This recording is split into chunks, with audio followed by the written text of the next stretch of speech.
Alright, hey everyone. Let's get this thing started. So, welcome to the Aaes Summer Series, round number 1. And qualifying started. Apologies for the lateness. Couldn't really get a solid time out of anyone when it started, so here we are though. Better late than never, right? Alright, cool.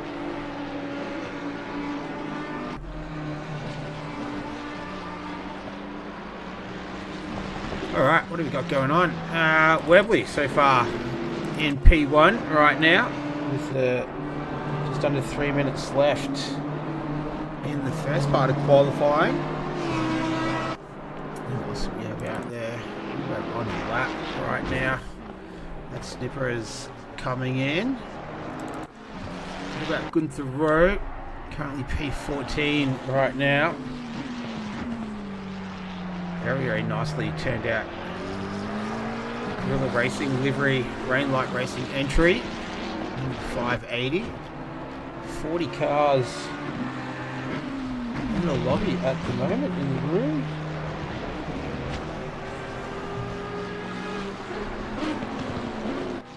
Rowe heading towards the line.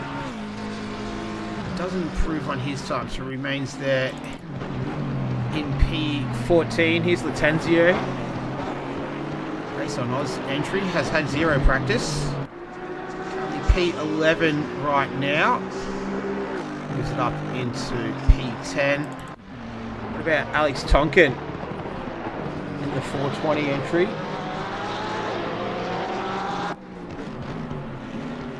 He's 1.5 tenths down on his best time.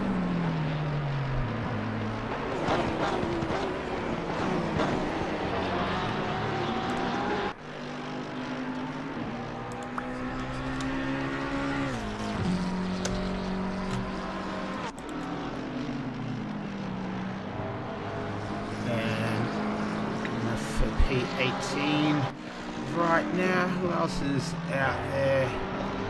Perez is on a lap, but he's down at the moment. What about Louis van der Venter? Yeah, track temperature conditions right now 35 degrees. It's pretty hot. I think it was set as 26.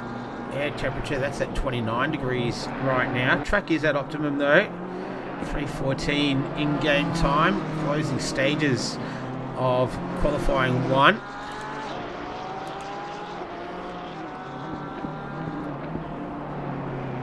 Very nicely presented BMW, the 99.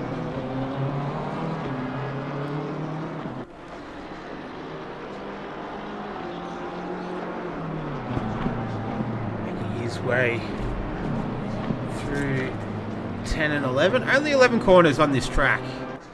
Packs a bit of a punch though for 11 turns.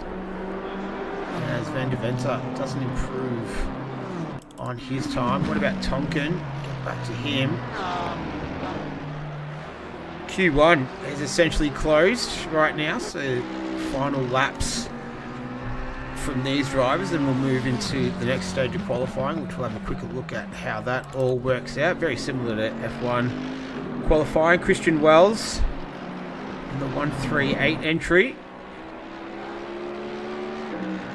Will improve on his time. Moves up into P17. What about Nippers? Here, P8. He improves, but only just, but not enough to move up a position. And Louis van der Venter is one of the remaining drivers out there right now. He is just coming through.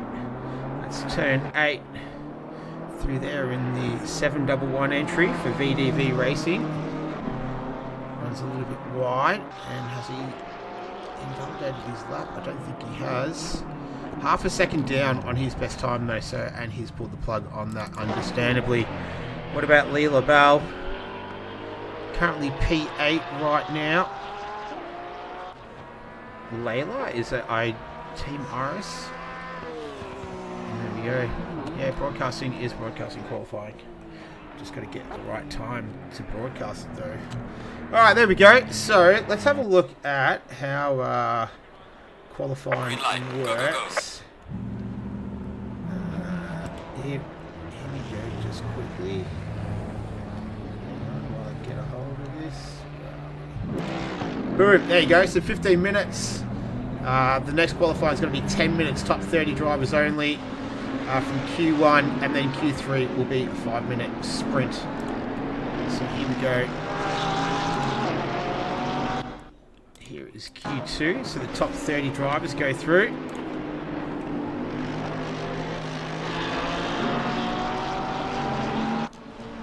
So Leela Bell heading out there early. Who else is out there? Mercedes. Plenty of cars, in fact, out there right now. Quite overcast, so I think cloud was set to 45%, 10% chance of rain. Weather randomness set to 2.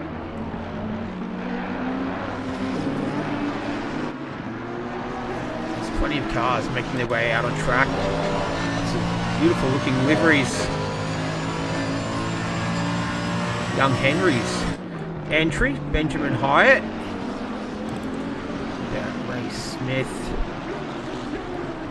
out there in the Ferrari. That's a Lamborghini on the screen. The Ferrari's a little bit further up. There it is. Michael Pickford. So car number 210. Looks like it's going to be Grant Begg who's going to lead us away.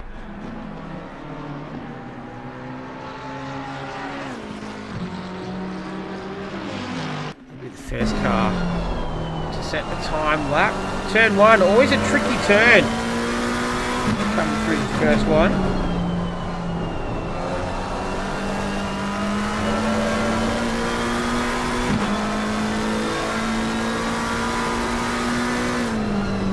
Just eases off the gas there. Doesn't get into third. Stays in fourth. Yeah, alright then. Let's see if we can get into the chat here. Alright. Yeah, alright, so I think is Breno Aaes, I think, is joining us.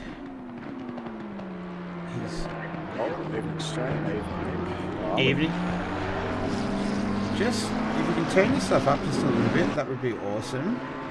Just a little bit low. Any better? Yeah, a little bit better. Yep, how are ya?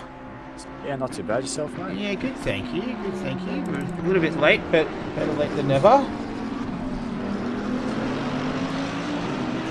Look at cars out on track right now. So that's Signet just bailing on his time. Next will be Ray Smith making his way towards the end of his lap.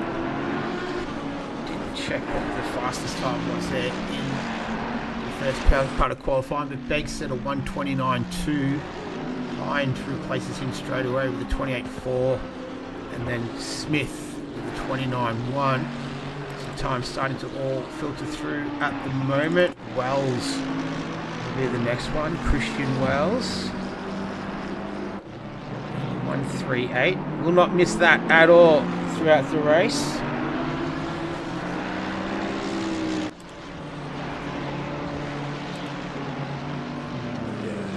Tough track this, and only 10 minutes for quality with this many drivers on track is going to be difficult to set a good lap. I think it's 27.8 was the fastest lap time in Q1. That was just fairly quick. Yeah, I think I was checking times. 27.6 was the fastest time in the hot lap server during the week. Ethan Cale led the way on that as well. Lachlan Andrews missed out by less than a tenth. This is amazing seeing the entire field separated by 4 seconds. I agree. It's going to be very interesting with this amount of cars on this track tonight. John Carter, one of those, currently P21. Only 30 cars taking part in this section of qualifying. Second up on his best time of the 29.9, and he moves up to P8, so a significant jump up the timing screens for him. Phil Antoon he was one of the other fast drivers in the hot lap server as well during the week, 4th fastest overall. So expecting some provisional pole side with a 28.2 there. Yep. From Webley. Yeah, 2 tenths between the top 4 at the moment. So, and Antoon just takes pole again by about a 10. Yeah. So the pace is pretty quick right now. What about Nippers?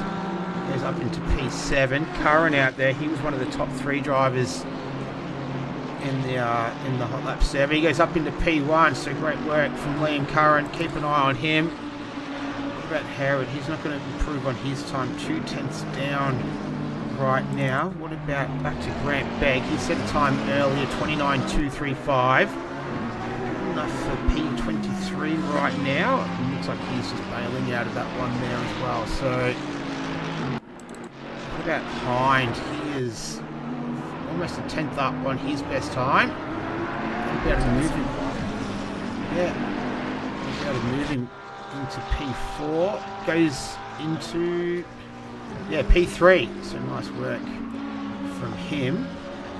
Who else? Carter, no, he's not on a hot lap. Zoo is though, he's 3 tenths up on his best time at 1:28.8. He heads to the line, he goes up into P6, so nice work from him. What about Kurt Moss? He's 28.882. Goes up into P10. So nice work from the man from Jamaica via New York City, I do believe. What about Liam Curran? He's our pole sitter right now with a 28 flat, just to tick over 3 minutes left in qualifying. Keep an eye out on Kale improving. About 3 tenths up and he invalidates. Yeah, so one of the faster guys as well. So these guys are throwing their hat in the rink early on. Hignett, he's 6 tenths up on his best time. That'd get him possibly top 5. He's making his way through the right hand at turn 8.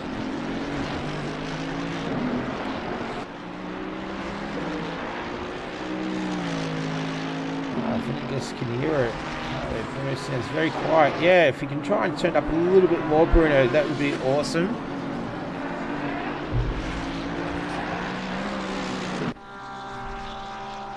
Coming through pretty faint in my headphones. You able to turn me up on Discord? Maybe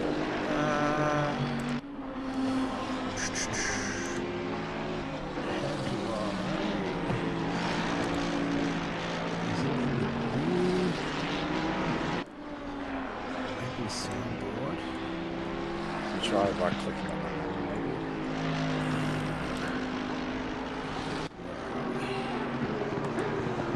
Here we go, music volume. Try now. Test. Is that any better? I'll put you at 200. I've got you at the max 200, so that's the highest I can get you. If that's, yeah, I'll try turning it up. That's a lot better. That's a lot better. That's a lot better. That's a lot better. I can hear you way better now. Oh, sweet. Alright. No worries. So hopefully Harrison Baller, turn game volume down a bit, maybe quite loud. No, I reckon turn it down a little bit. Cool. Alright. Hopefully we've got that all sorted now. In the meantime, Kale is on a flyer. He loses a little bit there, but he was 6 tenths up through the second sector there. Still 4.5 tenths. This is provisional pole here. By a fair amount as well, over 3 tenths. Okay. And him there goes, yeah, about a 10th down on that. So I have a feeling the track might have improved just a touch or cooled down potentially. Alright, hopefully it's coming through a little bit better now. Might have to turn game volume down a bit. Trying. Let us know what that's like, everyone. It's like a 20-second delay. So we'll wait. And if not, I'll just turn the game volume down a little bit once this session finishes. What have we got here? So Antoon in P5. Eaton making his way towards the end of the lap. good enough for P14. What about Herod? He goes up into P9, so decent jump for him. Tonkin was the other one. He goes up into 21st. Sounds all good. Alright, beautiful. We're in business. Alright, I've got you turned up, Breno. I've got the game volume at the right levels.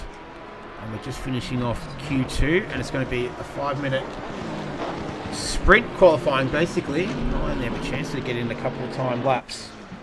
Yeah, only 2, maybe 3. Looks like Paulie's up here, 3/10s. Put him almost into the top 10 if he can put it together. Yeah, so he's a 29 flat right now. We've got a little bit of traffic behind him, not in front of him. He's in the Lamborghini. That BMW looks quite nice too. Some great liveries in this grid, I've seen. Yeah, unbelievable. Another awesome effort from everyone. Bracefield's got a cracker as well, the old Benson and Hedges. As Paulie, he's at 1.5 tenths down on his best time, so he won't improve. Wilson, though, he is 2.5 tenths up on his best. Can he sneak into the top 20 here? Short run to the line. He does. So, yeah. P18. Nice work. Alright, so who was that fastest? Ethan Cale, a 127.680. That was green light. almost Go. as fast as his practice server time earlier in the week. Slightly quicker. Barely quicker than his, about a tenth quicker than his fastest on the hot lap server, so, yeah, consistent. Alright, so this will be, what's this, like the top 20, I think. This is going to be of drivers, 5 minutes. Let's see where everyone comes out. So Hignet's out there, Smith, Cook, Hind, Cale. Curran is making his way out. Latanzio, considering he's had no practice, is going alright at the moment, Nando Latanzio.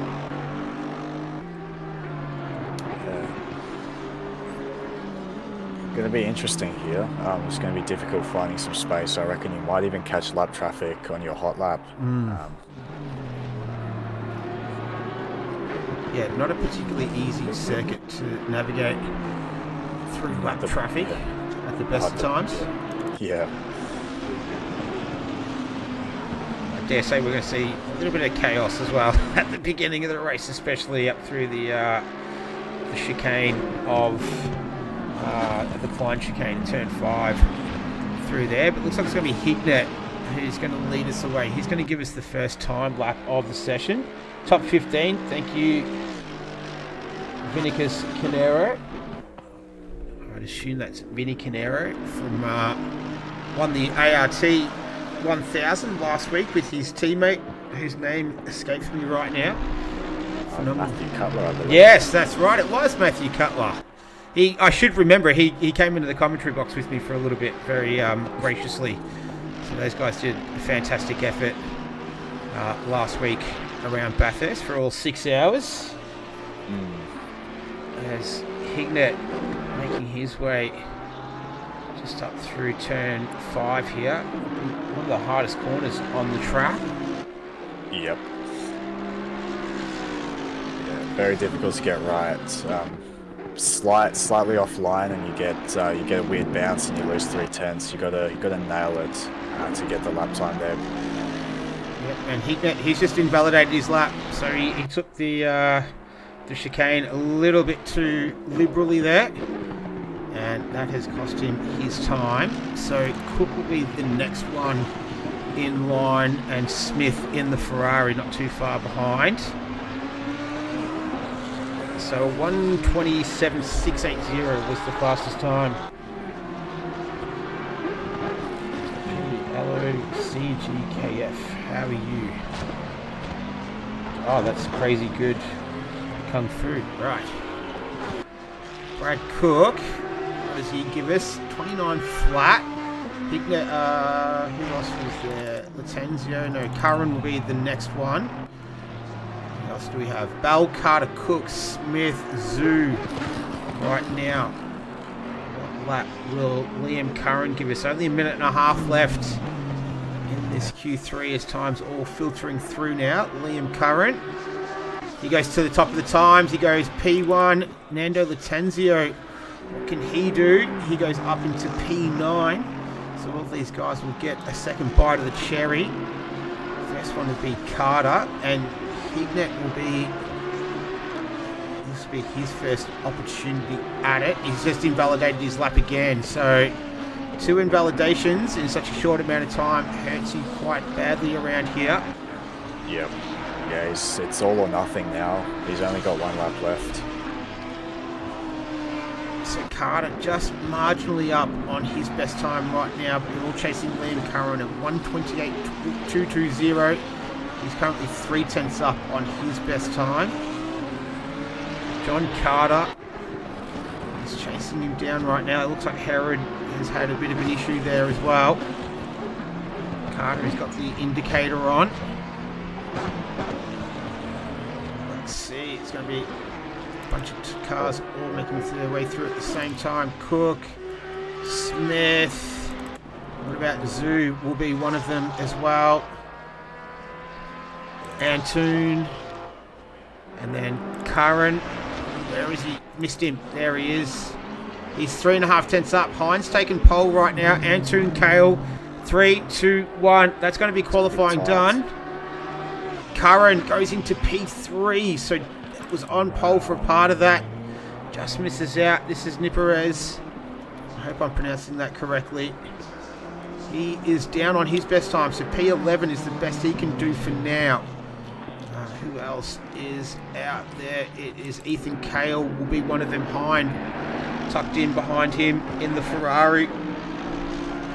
Ethan Kale is 5/100ths of a second up right now. 1:28 flat. That's not going to be enough. 0.185 of a second off pole position.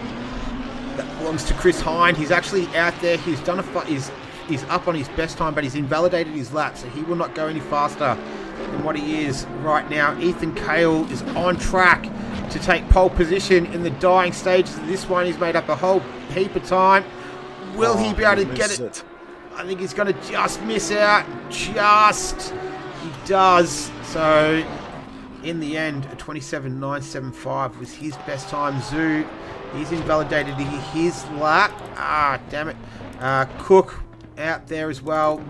Kurt Moss, he's pulled the pin on that one. What about Webley? 1/10 up.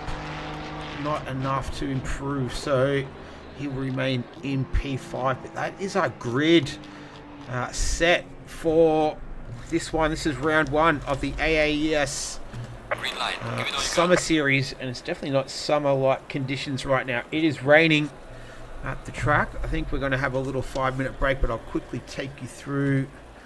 No, it's already changed all the lineup there. So that was qualifying. Give us a good opportunity though to quickly go through what I was actually going to go through in the beginning. As I get through here. So let's have a quick look. This is the lineup for at least round 1. Are we exiting this server now? Is that on your end as well, Breno? Yeah, it looks like everybody's left. Yeah, right. Okay, so get out. They saw the rain, they just, everybody's everybody's bailed. Everyone's out. Alright, so that was the qualifying server. Now this is the actual server. Alright. Hang on, let me just get my password here. Where are we? Hang on a second, everyone. Just getting this sorted. There it is. Good evening, gentlemen. Good evening. How are we, Mr. Brock? Very well, very well. So the race server is now up, so if you could leave and join that would be great. Yep, just doing it right now. Any issues, let us know. Yeah, will do. Thank you. Good luck. All right. And It's going to be a bit of a cluster for me, but anyway, let's see how it goes. all right. So just getting this sorted, everyone. Where are we? All right. So looks like it is. Let me start that again. Hang on a second.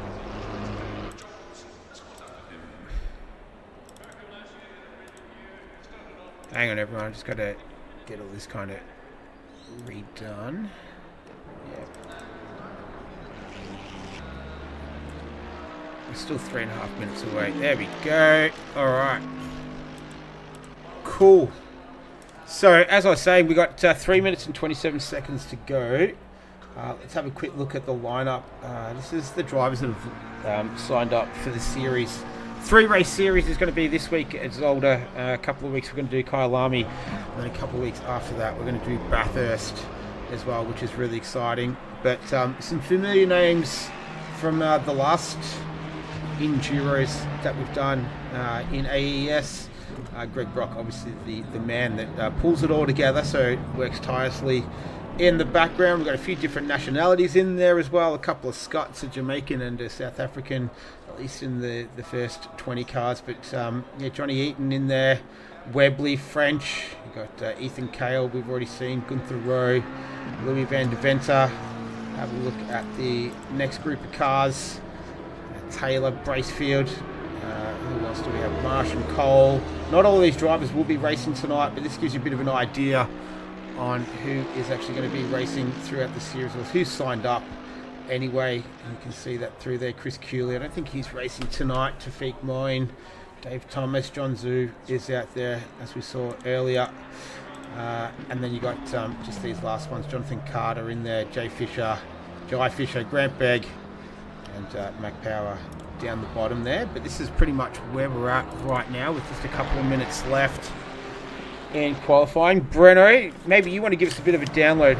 What's your role in all of this, and how do you fit into the AES situation? Brock joined my usual league, ATR, the start of this season, I reckon. So January, February. And he started up this server. He invited me over. I participated in the Watkins 4-hour event. It was great fun. Unfortunately, with other commitments, I won't be able to make these races. Due to I would get home after the start time. So I decided, why not commentate, because I do enjoy that as well. Driving for the last 2 or 3 years, in this game, I think I could provide some insight. Yeah. You available for the you available for the next 2 races? I might not be able to do quali, but okay. I should be there for the races. Yeah, sweet. All right, cool. Be good to have you on board. All right, awesome. At ATR, obviously, were you part of the ATR 1000? Last week? No, me and my teammate, we were going to enter. We had a livery. We decided on a Lambo, and then my teammate does karting, and right. Unfortunately he was out of the state that weekend, so it wasn't meant to be. So unfortunately, maybe next year. Yeah, I was gonna say you get there for the next one, but that was a great event last week as well. With the ATR crew. Alright, so we've got the dying stages of this one. I want you to check out this. Have a look at this livery. So this is B. Bracefield. He came on the comms last week, an ATR member, but that's an absolute cracker. The Benson and Hedges, the old school BMW. Love it. Great. Yeah. Love the ketchup and mustard. Yeah. Such a great combination. So looking forward to seeing that throughout the evening. As we're all pretty much wrapped up here. I think drivers briefing. I think they're going to have a drivers briefing now. I think. Not too sure. Yeah. Oh, what a legend in the Jaguar. Yeah, the only Jaguar as well in the field. It's a good time to mention that this series is actually running the LFM custom BOP, so all the cars are a lot closer than the standard Kunos game in terms of outright qualifying pace, which I think is why the grid is going to be a lot closer in these races than usual. Yes, I'm so glad that you brought that up just as we're waiting for this to finish. So as you quite rightly pointed out, so it's using the LFM BOP, and you can see that on the screen there. The BOP settings for all cars as well. So the Aston Martin got a fairly decent weight reduction, as did the Evo there, the 488 Ferrari Evo. But as Bruno is pointing out, that is the setup for the BOP for this round. That is expected to change if the LFM changes as well. But a good opportunity to go through the grid and have a look at the entire field before we get this one all sorted. So it's Connor Hind who is on pole position right now in P1 for the Bogues Red MRT entry. Phil Antoon for Flash Racing, number 3 entry in there in P2. I have a really bad feeling that I haven't got his livery. I haven't got part of it, but my apologies for that.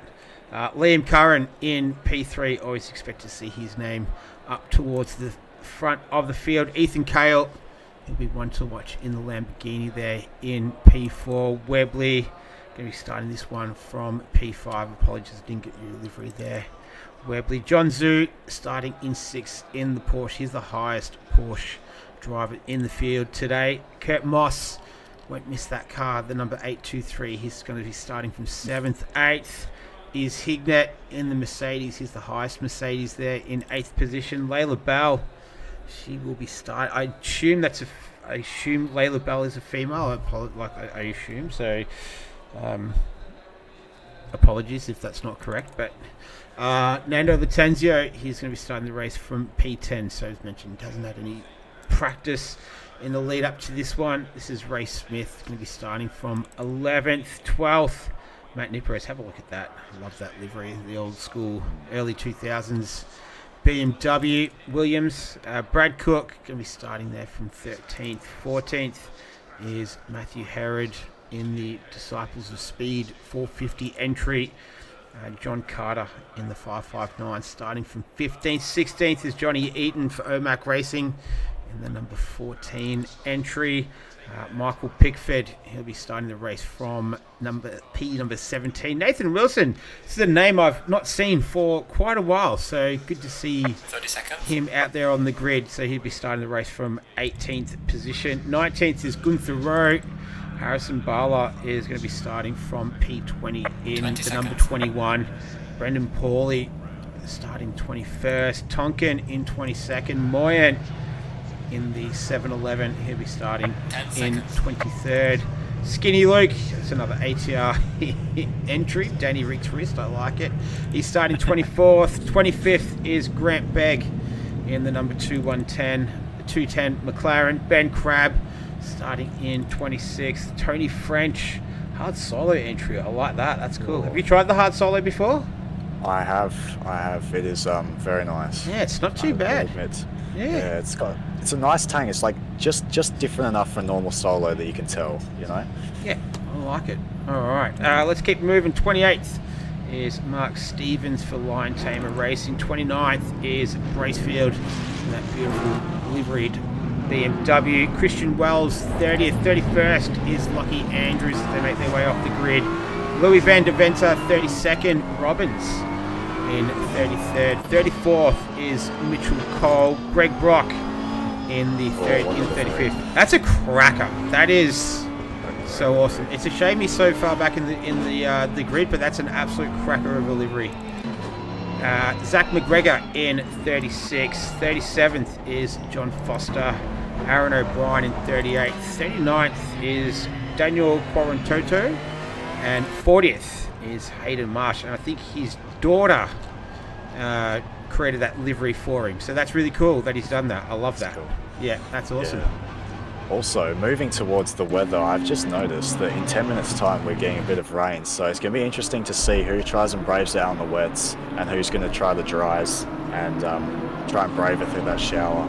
I don't think they're going to be able to do it though, so I think the wets, like under pressuring the wets and just like trying to cool them as much as you can until that rain does come might be the strategy here. Who will be brave enough to take the risk? We'll have to wait and see, but we've got cars making their way around the circuit on this full warm-up lap before we go racing. So just 2 hours tonight. A little bit different than what we've done in the past 3 hours of Spa and 4 hours of Watkins Glen. This is Bracefield down there as well, so they're just making their way through the Klein chicane. No, that's through this Villeneuve chicane, sorry. Through 7, up the back of the circuit. Expect to see plenty of action through there this evening. You are brave enough to put your name to a potential winner tonight, Breno? Or I don't think so.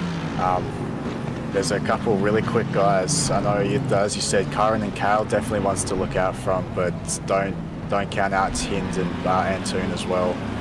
Both on the P1 and P2 spot. Also, it looks like Kurt Moss is coming to the pits there. Yep, I'm not sure. Yeah, I think maybe he's getting the wrong tyres. So I think Moss, Tonkin and Andrews were the 3 drivers on the wets in the chat. That's the green light. We're racing. Looks like Curran got a pretty good start. So did Kale as well, as they all filter through into turn 1. So a few drivers in the pits there early. That's a Ferrari in a bit of trouble at turn 1. Oh, that's the McLaren. That is, I'll try and catch it in a moment. But plenty. That's Grant Begg is the driver there in the McLaren, and I think Foster as well and Marsh have got themselves caught up in a little bit of a fracas in the beginning. So Kurt Moss was one of the drivers that's come into the pits. We're back at the front of the field. It's Antoon leading from Kale, leading from Curran. Hind in there as well. That's Kale taking evasive action. Curran getting a little bit squirrely on the exit. And, we might have... Oh, no! It's huge. It's got a massive pile up at the back there. Let's see if I can just catch what happened here. Bracefield caught up in this. And, this was beforehand. There you go. There's the remnants of it. I think that was a Ferrari that went around. And, wow, that was not enjoyable for many. Liam Curran has dropped back into P7, so he's had a little mistake there while we've been away watching that replay. He's going side by side with Hignett right now up the back straight. And Curran and Hignett fighting for that position. Curran slips down the inside. He's going to have the inside for turn 1 here, so I think he can do the moves as good as done. But he might have had some contact there into the hairpin. Very easy to just outbrake yourself a little, especially with cold tyres, cold brakes, you know. Also, I'm not sure what happened, but Hind has also lost the lead. He is down. Well, he was in P4 until Curran made a little mistake there. Back up to P3 now, so... Yep. So Antoon is now in the lead of this one. He's got Ethan Kale tucked in behind him in that bright orange Lamborghini, hunting him down in the BMW. But early stages of this one. Looks like pretty much everyone's alright except Kurt Moss. He's right at the back of the field. A fair way off it at the moment, just due to pitting early. But there was someone in the chat, Vinny Canero, who was in the chat. Moss, Tonkin and Andrews were the 3 drivers that were on wet tyres. So thank you very much for that information. As we're watching these guys go down the back straight. That was Tony French having a little bit of a drama. Oh, he's hit something. What's happened to him? We'll go to the replay. Oh, that's a big hit into the wall from Tony French.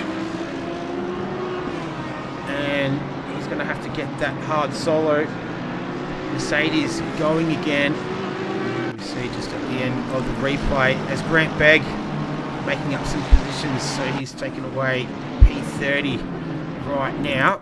But back at the front of the field, it's just a bit of a trio there that have broken away. So it's Antoon, Kale and Hind are the top 3 right now. And Hignett and Curran, they continue to battle it out with Curran holding that position right now. Yeah, this is going to be interesting. Based on these lap times, it looks like, as you said, there's only a couple on the wets. That rain's going to be coming in less than 2 minutes' time, and it's actually changed up to heavy now. So it's going to be interesting. We're going to see a lot of cars diving into the pits in the next 3 or 4 laps, I reckon. So that's going to spice things up very nicely. pretty spicy battle at the front here between Antoon and Kale. Kale challenging for the lead now. We'll have the inside line here. Hard under brakes. Antoon just lets him past, I think, a little bit. Doesn't fight it too much, but it's a long race. There's no point doing any playing any silly buggers this early. Yeah, I was just let him through, follow him. Yep, I agree. Hignet and Curran, they're still battling it away with Niperez in the background there as well. So that's 7th, 8th and 9th. Bracefield down there in 22nd. So getting a little bit sideways there. Greg Brock, who's made up a bunch of positions off the grid. 12, 11 in fact. He's just lost a spot to Mark Stevens in the Ferrari. He's got Louis Van de Venter just tucked in behind him. But yeah, Greg Brock made up 8 spots off the start there. Something's happened to O'Brien in the Jaguar. Let's see what happened here. Oh, I just see right at the end of it. Yeah, a bit of contact there, I reckon. Yep. He's almost got like that in-game Lexus livery on the Jaguar as he gets himself going. We'll go back to live pictures right now. There we go. Alright, and let's get back to the action. And there's plenty of it right now.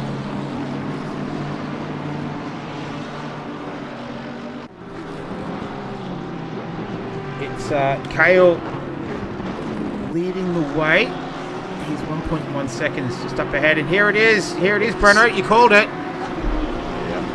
So light rain here, I reckon they'll be able to do a couple laps on the dry tyres before it starts getting really difficult to keep the car in a straight line. And also the guys that do dive in for wets are going to start gaining back that time. Alright, let's see. So it looks like Hind got the leaders right now. That's Kale. Got the window wipers going. So Antoon going through, so is Hind. Plenty of drivers taking your advice there, Breno. Oh, that's Curran! Oh, wow. Oh, that was on the entry. That's on the pit pit entry. Let's see. Oh, wow, Let's see what happened here. Go on the replay. So he's behind Hignet. I reckon Hignet's gone. Oh no! Oh, it's who's that? Is that Niperez? That was I think that was Niperez. Yeah, it was. Yeah. So, oh wow. Okay, that's going to be a long pit stop for these guys, I reckon. Yeah. That's a fair amount of damage there. So we've got a real procession of cars. So Curran, Herod, Carter, Luke, Paulie, Niperez and Begg all coming into the pits. They're being joined by Moore, Foster, Moss is coming back in for his second stop. We've only been going for 6.5 minutes. Oh, wow. So I reckon he started on the wets, then realised, oh no, everybody else is on the dries. Now he's coming back in for the wets again. Yep. If he just stayed out on the wets, mate, he could be in the top 5, I reckon.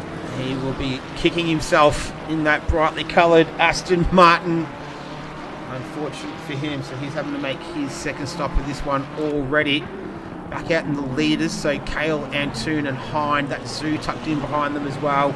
Webley, these guys haven't pitted as of yet. So let's see what they do on this one. You called it, you said 2 laps around here, and then that's probably going to be it before they need to come in, unless they're already on wets. Oh, you might be able to brave it out for a couple laps, but I don't know if you're going to be gaining as much as, well, gaining if at all, by staying out on the dries. So Kale has just done a 1:30.5. Tanzio making Cooks in the pits as well. Yeah, more drivers now making their way into the pits too.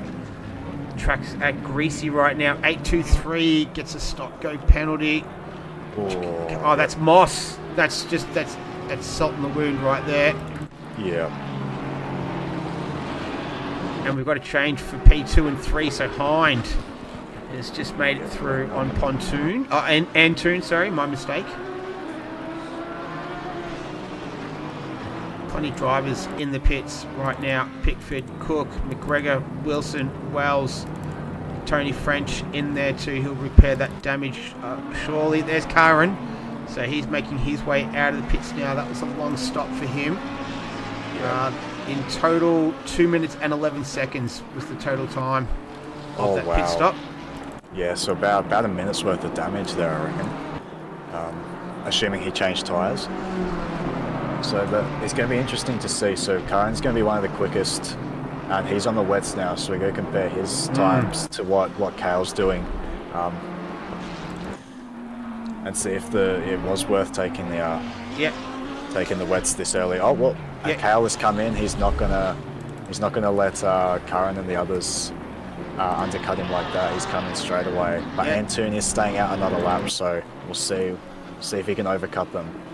So Zoo is coming in as well. So is Bal. So is Hignet too. So all making their stops, getting those wet tyres on. This is Ben Krabby down there in 11th. He's got Bracefield just up ahead. Sorry, pardon me, up ahead of him. Mark Stevens in 12th position. So if you're unsure, Antoon is our race leader right now, as is Webley. Gunther Rowe in 3rd, and Bracefield has moved up into P4, and Crab in P5, and Mark Stevens in P6. So the others behind him, nearly the entire field behind those guys, have pitted already, as a few more stragglers. No, this is Corontoto coming out of the pits. Get to Skinny Luke. He's all over the back of Smith right now in the 566 Ferrari. Down, they're battling it out for 25th and 26th. And looks like the rain's going to be around for a little while, Breno. Yeah, it's not going anywhere anytime soon. In fact, it's actually in 30 minutes' time, it's increasing. So we could get a fairly wet race. It's hanging around for the next hour or so, I reckon. As you can see there with that McLaren, the curbs are very, very slippery.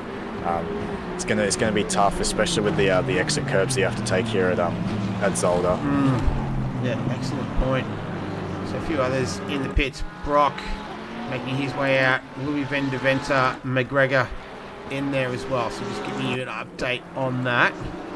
So I guess the driver we're going to be looking for will be Antoon, who has continued on. His last lap was a 1:35, and we are going to use Liam Curran as a benchmark, who's yet to complete his first timed lap. So we'll keep an eye on him. He's down in P36 right now. And we've got a few other little battles going on. This is Hignet. And he's got Bell tucked in behind him. They're battling it out for 12th and 13th. And I guess now it's going to be a bit of a case of just getting into that wet weather rhythm right now around the track, Breno. Yeah. So just there, Curran has done a 35.9. So ever so slightly quicker than Antoon. So I still don't think the crossover between the wets and the dries is just there yet. Might be another lap, potentially even 2. But that track is getting very, very wet. In fact, it's just ticked over to wet now. Yeah. So normally the dries you can run until about damp, but as soon as it gets wets, the wets are definitely the way to go. So I'm expecting Antoon to come in this lap. I think they're listening to your advice out in front right now, because Antoon, Webley, Rowe. There he goes. Jumps into the pits. There we go. Perfect. And I think Webley is going to come in behind him. He does. What about Rowe? Yep. Yeah. Bracefield is in P4 right now. He's staying out. He might be on the wets. I reckon he is. I think he was one of the first to pit. Bracefield. He has pitted. No, he's not pitted. So maybe he started on the wets, possibly. Because he's not pitted, and he's just done a 1:38. So that seems about on the pace. Interesting. He's leading this one. So Rowe, Antoon, Crab, and Webley, there we go, are all in the pits. Yeah, we'll see where Antoon comes out in relation to Kale, because Kale didn't lose any time, unlike Curran in the pit stop. So just having a look at the highest gainers right now. So Bracefield up 28 spots, Stevens up 26, Tonkin up 19. That's your top 3. Andrews Tonkin up. Is on the wets. There we go. Yep. So Moss, Tonkin and Andrews were the ones who started on the wets. So plenty of spice in this one early on. This is Zoo and Andrews in 7th and 8th. Well, there we go. So Kale has come out about 5.5 seconds in front of Kale. Hind, do you mean? Kale? Hind? No, sorry, Antoon. So Kale has come out about, yes. actually more like 10 seconds ahead of Antoon. Yeah. So I think it was actually the strategy to jump into the pits as soon as possible and change to the wets. Because, yeah, Antoon has lost, a fair amount, about 8 seconds, 8.5 seconds, I reckon, to Kale there. And Bracefield now in the pits as well. So he's coming in to put a set of wets on. The track is, well and truly fully wet right now. Still fairly hot though, 28 degrees ambient and 33 track. It would be quite steamy, wouldn't it, with those sort of temperatures? I wouldn't really think that Belgium would be a particularly hot and steamy kind of climate, but we'll just have to keep an eye on it as it goes along. As Hignett and Andrews, Bracefield still in the pits there. So these two of the closer cars out on track. What's happened to Foster? He's had a bit of an issue. Get back to what we were looking at. But Hignett got the job done. And Bell now wanting to get a little piece of that as well. As Bell goes around the outside and gets the job done. So nice move. Oh, that's that's the 48. That's Quarantoto there. Oh, that's a big hit. Let's see if I can catch this. Oh, right at the very end. So I think he just got Porsche through that corner. If you tap the brakes through that corner in the Porsche, you're not saving it. The Porsche gives you a little bit of hope with a bit of counter steer, and then it just snaps the other way. Big pendulum with the engine in the rear there. Yeah, 100%. Yeah, it's a very tricky corner in the Porsche and the drive, let alone in the wet, so we'll see. So Quarantoto, he was the driver with the issue. So having a look at the front of the field, so Stevens leading this one, Tonkin in P2, Ethan Kale up there third. Now, Stevens and Tonkin, they've not yet pitted. Last lap around 139 to Stevens and 138 to Tonkin, and they've continued on. Kale, he's just done a 134.9, so he's got pretty good pace at this stage. Where did Tonkin qualify, do we know? I will tell you. He qualified in 22nd. Okay. Yeah. Because, Kale has taken a lot of time out of him. So he did start on the wets. So it would be interesting to see some of the top guys, if some of them did start on the wets, to compare, because it's a little bit more difficult with such a pace difference. But it certainly mixed it up a fair bit. The field is relatively spread. There's still pockets of action going on. One of them is Smith and Wilson down there in 20th and 21st. That's Skinny Luke in the Aston Martin getting involved as well. So he's trying to take a spot away from Nathan Wilson in the Lamborghini. Yeah, look out for the Aston Martin. Minus 20 kilos or so, and one of the best in the wet. So I reckon the guys that are driving the Aston for this race are, very, very happy that it's a little bit wet, a little bit, moist on the track. Yeah, probably happy with the wet weather conditions as they're still battling it out. As we go through, we're at the rear of the circuit right now. Yeah, that was the Klein chicane. Stick with this action. There's a great battle going here. Wilson just parking the car just where he needs to, and with the really slippery track, Luke just can't get the exit that he's after. Feels the mirrors there a little bit into the hairpin, very cheeky. Closes right up to the back there. I reckon this battle's going to continue for a couple more laps. Having a look at lap times, yeah, 37.6 the last lap around, 35.8 for Luke. So that ballast situation for Skinny Luke coming to the fore right now. Go down, start, finish straight. 42 drive through for track limit. Stop go for 331, causing a collision. Yeah, I have a feeling there's some of those lap 1 incidents. The stewards have gone through those. Yep. And made their decision. So I have a feeling that was that drive through for track limits. Yes, I think for car 42. 42. Yeah, Tony French. Oh, that's a shame. Yeah.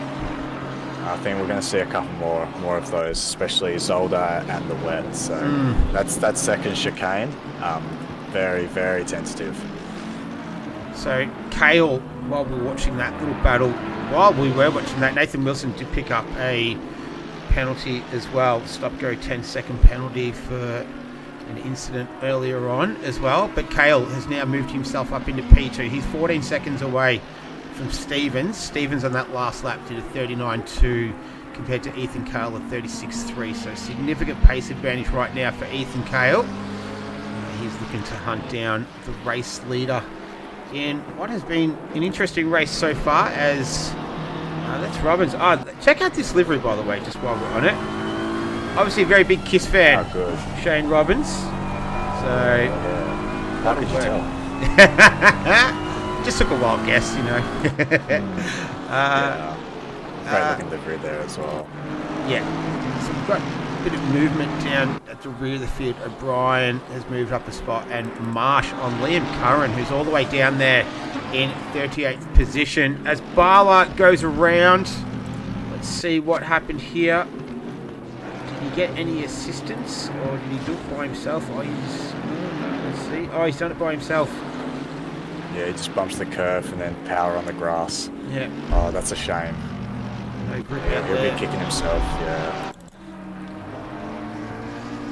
So Paulie and Brock going at it in 25th and 26th. Sorry, just get to the front of the field. Hind has managed to get a move on Tonkin. Let's see. That just goes down the inside there. Catch the very last part of it. Just gets the drive off the corner, which is surprising. I think there's that pace difference there because the Ferrari isn't known for its acceleration out the instant acceleration out the corners. Great at the end of the straight, and just an overall really stable car to drive, and you can abuse the downshifts as well to slow yourself down. So Johnny Eaton is in the pits right now.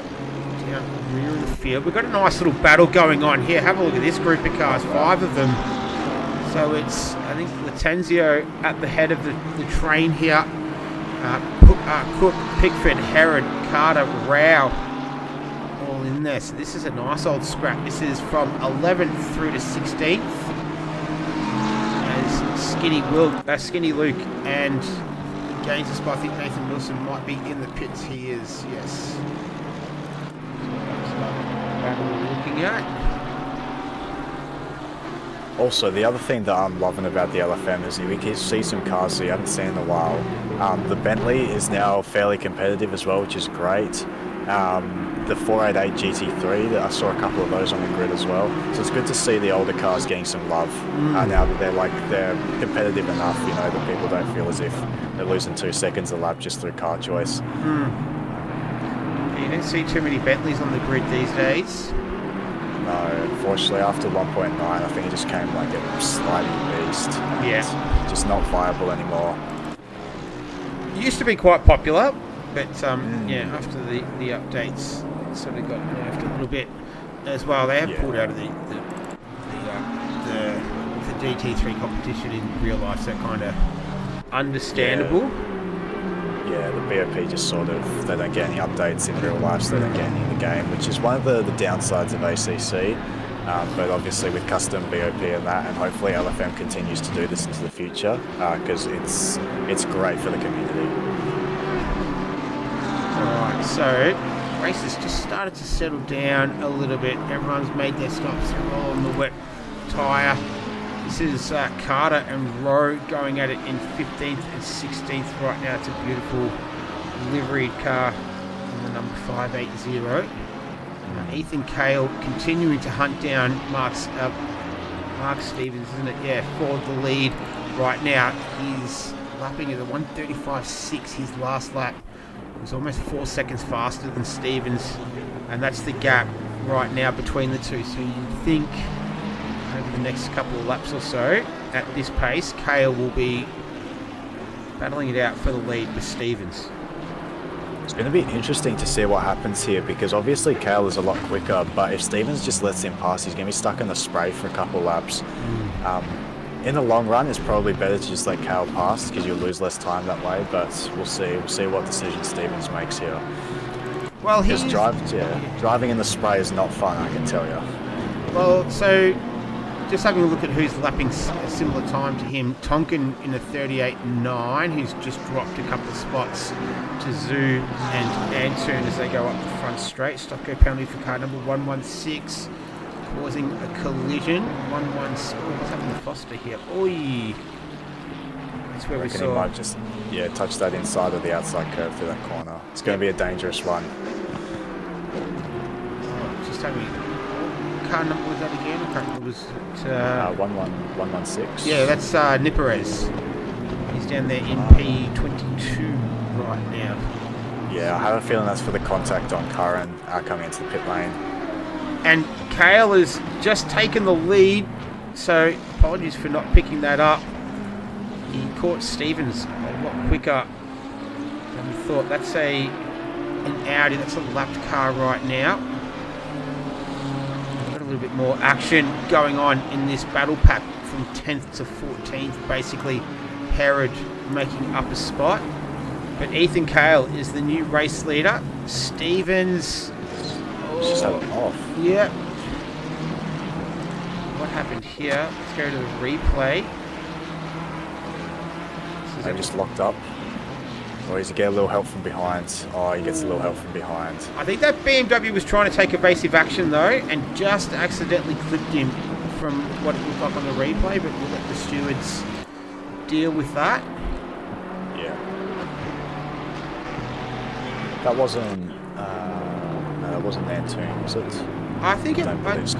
No, because he's still down there in P4. He's 5.5 seconds behind Stevens at the moment. While these guys continue to battle out. This is Herod and Pickford. Pickford just making up a spot in the Bentley. So good when you got this many cars so close to go. Oh, that was Pickford going around. Got a bit of help there, I think, out the corner. He just finished putting the move on. Let's see it on the replay. Yeah, looks like, is that show behind goes for the up and under. Yeah. So, he hasn't hit anything though, which is a blessing in disguise. Oh, Tonkin. Oh, that corner. It's, Oh no. That was Hicknet in there as well. Yeah. So, not Maybe too just sure. caught, yeah. I have a feeling that Tonkin's got around by himself there, and Hignet's just got caught up. But there might have been some contact as well. That's what it looked like from first glance, but the stewards will obviously take a look at that and they'll give their decision. But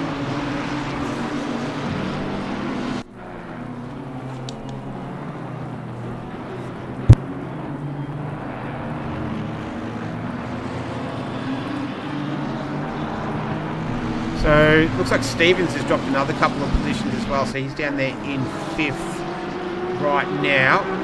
So Cale has a 6.8 second lead on Hind in the Ferrari in P2, and Antoon is a further almost 6 seconds behind Hind right now. So Ethan Cale, he's lapping in the 1:35.085 that last lap.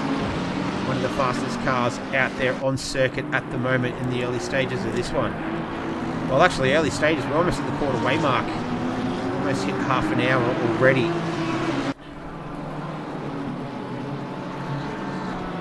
Yeah, it looks like Stevens has jumped into the pits. So we'll see. Yeah, going to be interesting as well. So, I mean, so we've got rain decreasing in about half an hour's time, which will be a bit closer, I reckon, just because that did pop up 10 or 15 minutes ago. So we'll see. We'll see if the track completely dries out. With these temperatures, it will dry out very quickly if the rain does subside.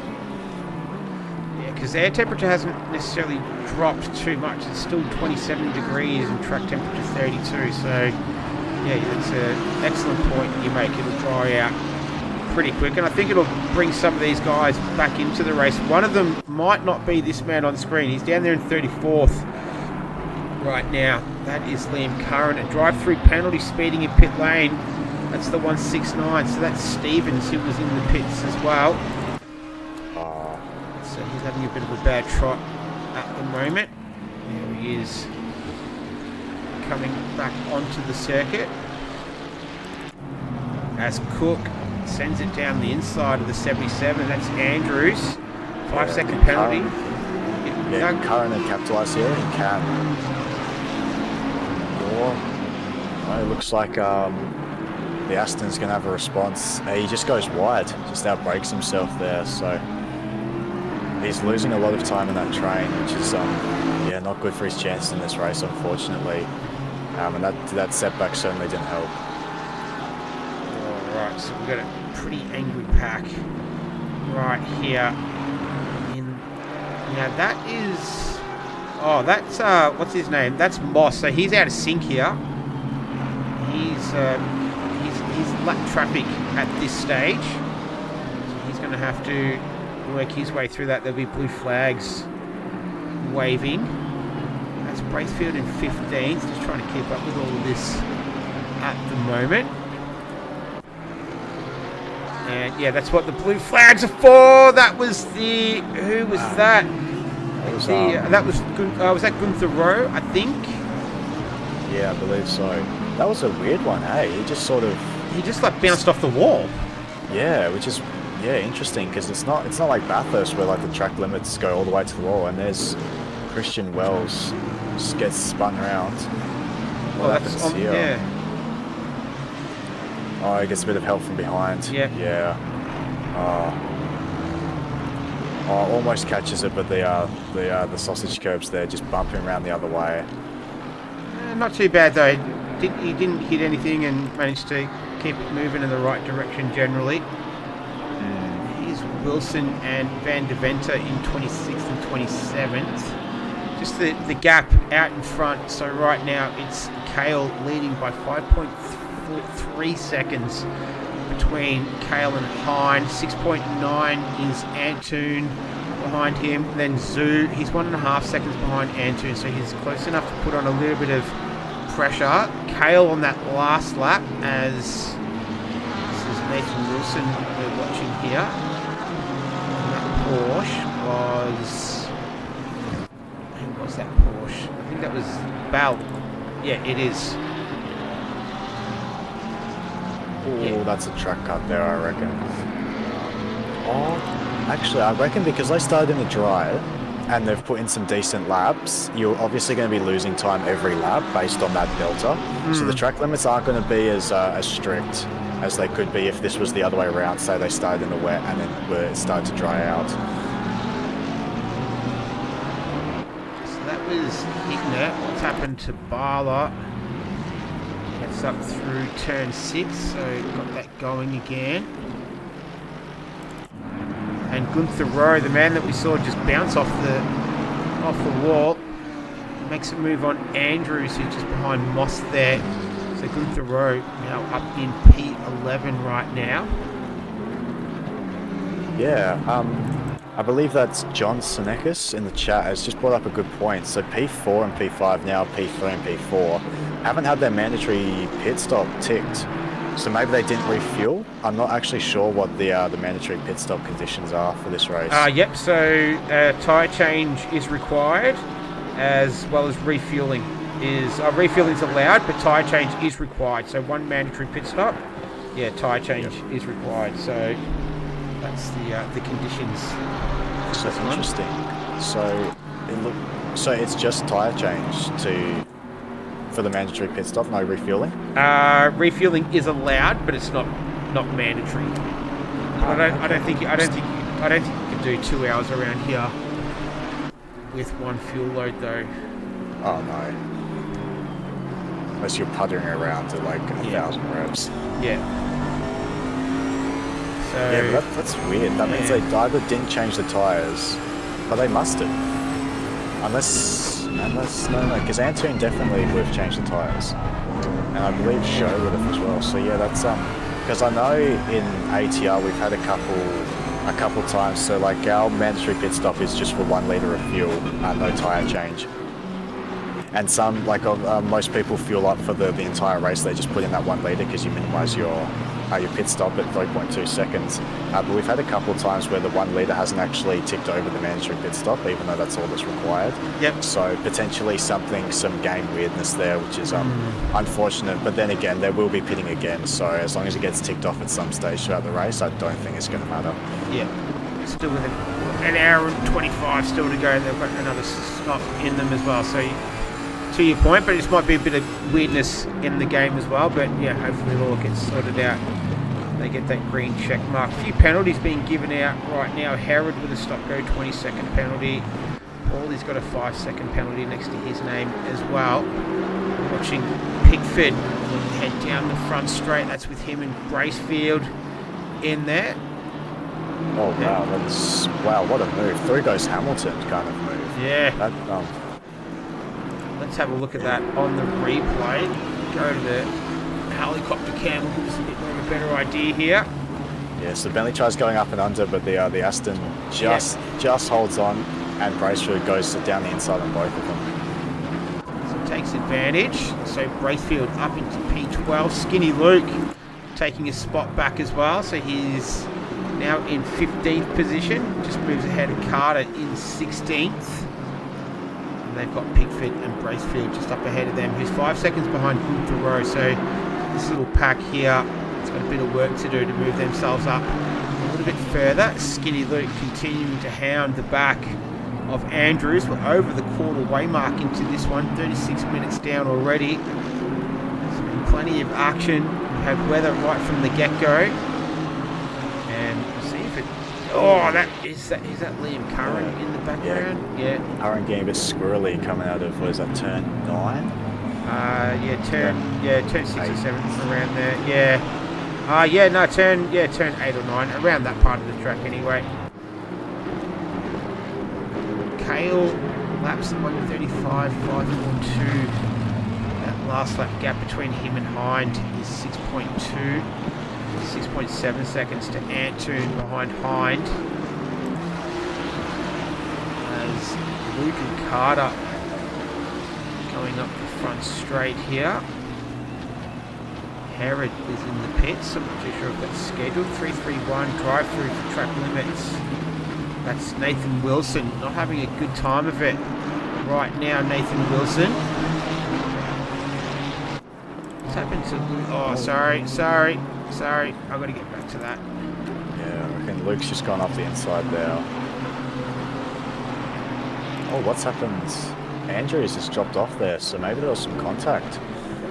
Or maybe just understeered wide, because it's very difficult to go, to hold it around the outside, or on the outside even, in the wet. Very easy to get crossed up.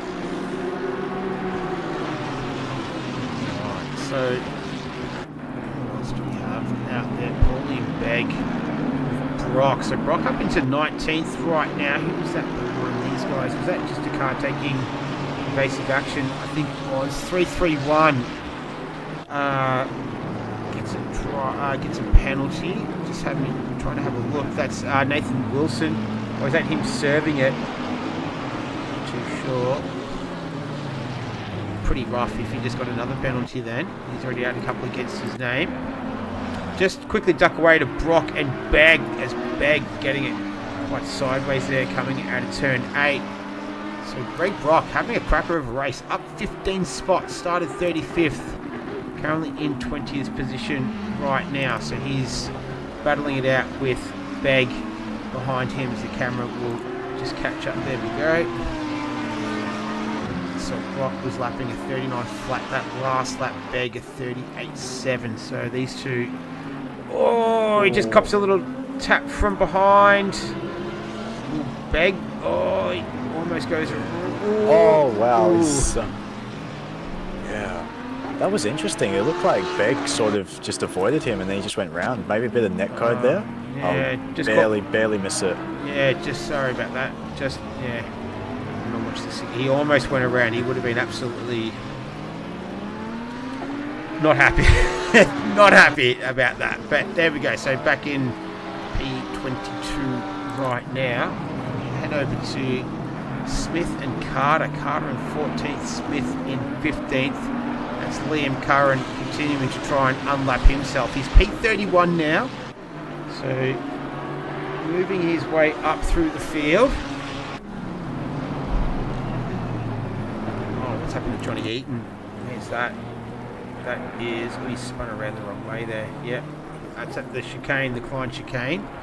So he gets himself going. Drive-through penalty for 44. That's Greg Brock. Yeah.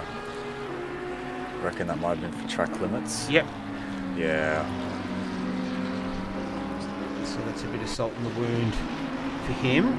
This is Tonkin and Foster going at it. Tonkin in the McLaren. Just pulls out at the last minute. Yeah. Looks for a move there, but just, yeah, thinks better of it. Also, Andrews and Wells pretty close together as well. Beautiful. I think that was Mark Stevens just in the background. It was. So where's he right now in the grand scheme of things? He's not in 19th. He's fallen down into 33rd. Yeah, so it looks like he might be looking to unlap himself here, but you have to be clever about it. So we're not too far. We're only 20 minutes away from the halfway mark of this one. So that 2 hours can fly by relatively quick. And at the moment, where it stands, Ethan Cale is our race leader. He's extended that gap now. 7.3 seconds is the difference between him and Hind. Antoon, 6.2 seconds behind him. Zoo, 4.1. They're all pretty substantial gaps. As we watch Wells just getting that Mercedes sideways. 14. Just have a quick look at Johnny Eaton going around again. So he's not having a good time of it. And then Greg Brock goes around too. So he's already had some difficulties. And he manages to get it going again. It'll be interesting to see when we're going to think guys will pit next, because Cale and Hind are both on the same... they're both in sequence. 471 causing a collision. Who's that? That's Hignett. Hignett, yeah. Yep.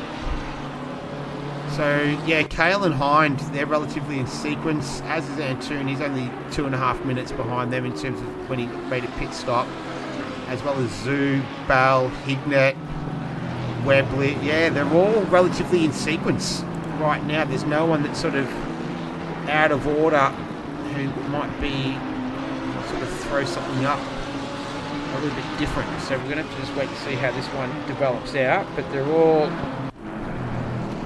pretty much in alignment with each other at this stage. Yeah. Yeah, going to be interesting. So we've got about 20 minutes until about that halfway point where you'd think these guys would start coming in, or just past that hour mark. But the rain might just hang around a bit longer than that.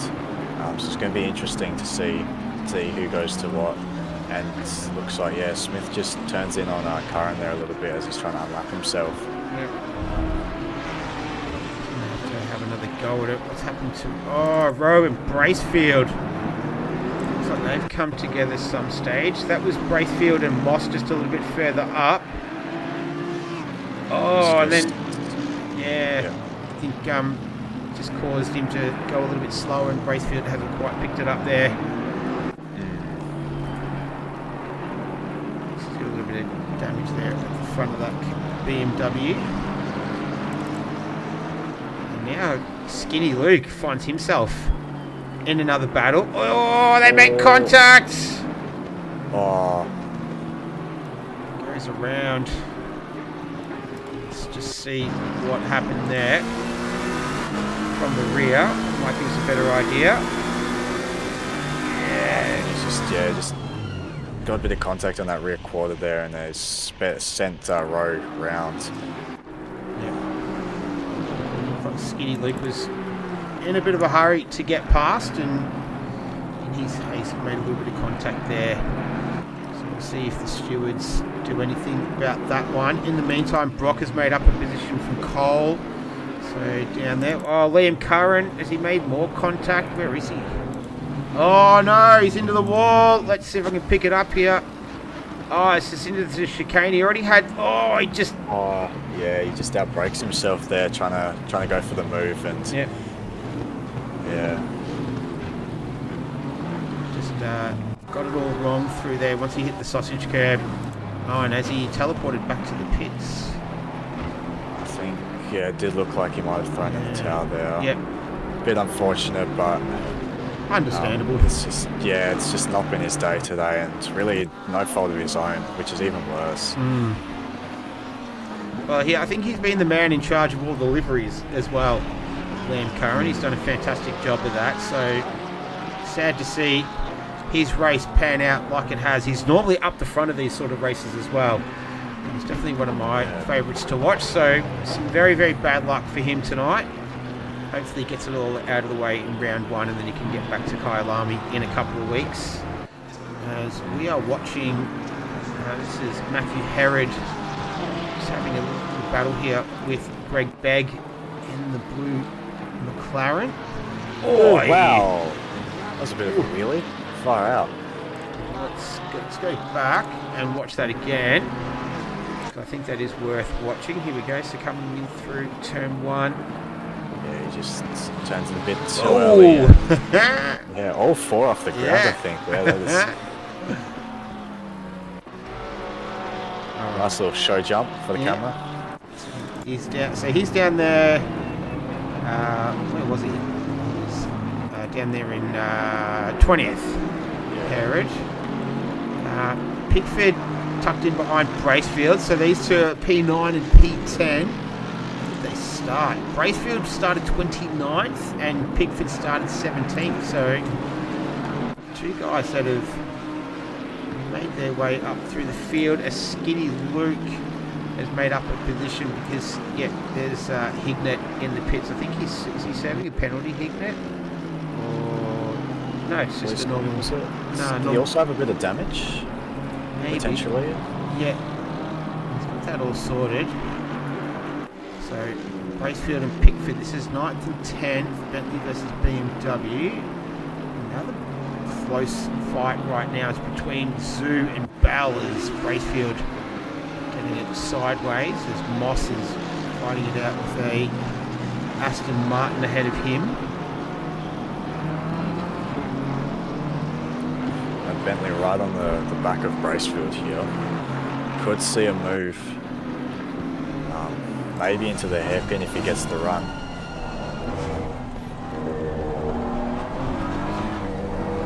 Is that valid? So last lap around, Bracefield was a 36.1, Pickford was a 36 flat. So two very, very evenly matched cars right now. Nothing in it between these two. They're coming out through. It's up through turn 7, 8, no 9. I think. Yep. See what they lap around now. Oh, as Bracefield goes wide. He's still going to hold the position though. The Bentley just wasn't close enough. But he will have the run into the first corner here. But yeah, Bracefield sticks to the inside. He's going to squeeze him to the outside. Doesn't give him a chance. Good racing from those two though. Pickford didn't get too flustered by that. He was able to keep his composure. And that's Skinny Luke just in the background in the Aston Martin too. So he's been on a bit of a charge so far in this one. Yeah, don't count him out here. I reckon he'll try and capitalise on these two guys battling ahead. And then keen to get across to Bal and Zoo. They're having a great old battle between them in 4th and 5th right now. The two Porsches in the top 5 right now. Bell actually the quickest on track, I think, that last lap. Yeah, 35.2. So the number 8 is flying at the moment.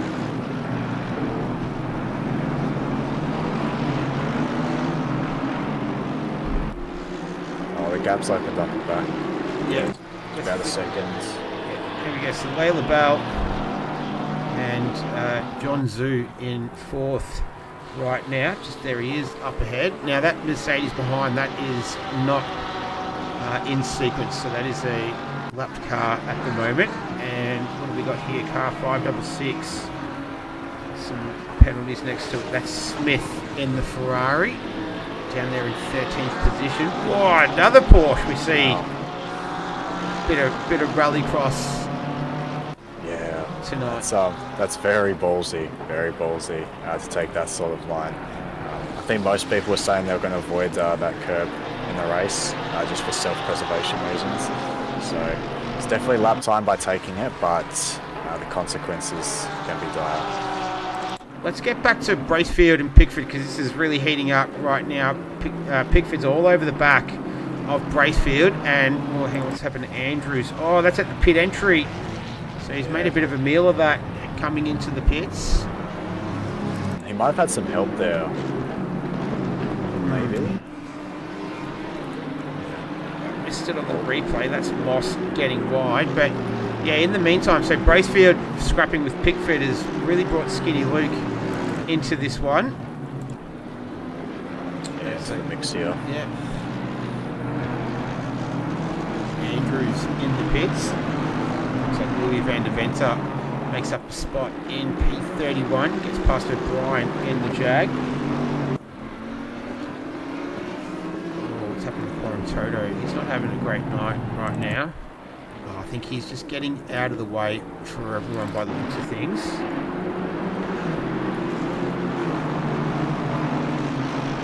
So Cale out in front, still 7.8 seconds is the gap between him and Hind. And Toon's about 4 seconds behind Hind in 3rd. Zoo further 10 seconds back. He's got Bell for company though. So less than a second the difference between him and the number 8. And then we're looking between Bracefield, Pickford and Skinny Luke right now. So we're not too far away from hitting the halfway mark of this one, which is round number 1 for the AAES Summer Series. 1 of 3 rounds. Kai Lamy next and Bathurst after that. I got Breno Alice in the comms box with me tonight. It's fantastic to have him aboard as we watch Bala Bowler go spinning around there in the 21 Mercedes. Get this going again. Okay, and off and away back to live pitches.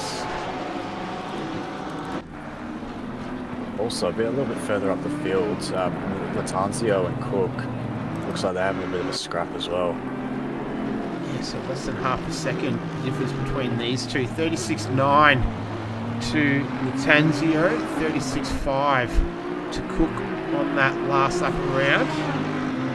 So these two guys pretty evenly matched. Liam Curran in the chat, can't believe I qualified so well just to have so much go wrong in the race. Just upsetting. Yes, I would feel exactly the same way if I was you as well, Liam Curran. So hopefully you got all the bad luck out of the way in round number 1, and you get some good luck come your way in round number 2 and 3. What do you reckon so far, Breno? What are your thoughts overall? Oh, the weather's made this race interesting. It's going to continue to make it interesting, I reckon, with those scheduled pit stops slowly approaching us. In about 7 minutes' time, I reckon we'll see a couple people, like the tyres are going to start going off, especially with such a hot track and the wets. And I'm not sure how many people practice the wets, but they might have over or under pressured their tyres. As we see Grant Begg there, just on the side of the road. He just gets on the grass into the braking zone. Does well to keep it out the wall, though. I will give him that. Yeah. He'll get going. We'll go back to live pictures right now. There we go. as he was making his way in the pits just in time for Pickford. Sorry, I'll just cut you off there. Breno, can continue on. Oh, that's all right. What we've got on screen here is probably the best battle we've had in this race thus far. Even closer than it was. Oh, the gap opens up a little bit to Bracefield there, but Pickford still has Luke for company. And it looks like Kurt Moss as well, potentially looking to unlap himself here. I'm not sure. Oh, I think he's let these guys go through. I think these guys sort of gobbled him up pretty quickly. But so to your point though, so we've got half. The weather forecast right now is still saying rain in another 30 minutes. So I don't think there's going to be. The forecast doesn't give anyone any hope of trying to stretch it out and get crossover from wet to dry tyres to get home till the end. The weather's going to keep the strategy pretty straightforward at this stage. We might get some dry conditions later on, but with an hour and 5 left, we've got a half an hour forecast of rain. If it gets dry towards the end, that's going to really spice it up. But at this stage, going extra, I don't think is really going to be able to give anyone the advantage at this stage. No, but then again, like the rain is subsiding in less than 30 minutes time. So if we see that weather widget update to cloudy or so, could really make the strategy interesting here. Because it might be the strategy, it might be the play to just push it maybe 10-15 minutes further on the wets. You're going to lose a little bit because they are degrading, but you're going to gain it back being able to pit, chuck on the dries, and then chuck in some hot laps with low fuel for the last 3/4 of an hour. All right, we'll keep an eye on that. Balvo is all over the back of Zoo, so just keeping an eye on this on the timing screen. This is about as close as Bell's been for the last few laps anyway. This is the number 8. Filling the mirrors there as well into the chicane. We'll see if Zhu cracks under the pressure. And so Bell's been in that spray for a long time. You pointed that out earlier on around it's not particularly enjoyable in the spray around here as well. So been doing a fantastic job considering that Bell's been behind Zoo for a fair while now. Yeah, definitely makes it tough to stay behind and keep. Oh, as he makes a mistake there, goes a touch wide into the hairpin. Might just have the run here into the final 2 corners. He's not going to defend it, so he's left the door open here. We'll see who's braver on the brakes. Oh.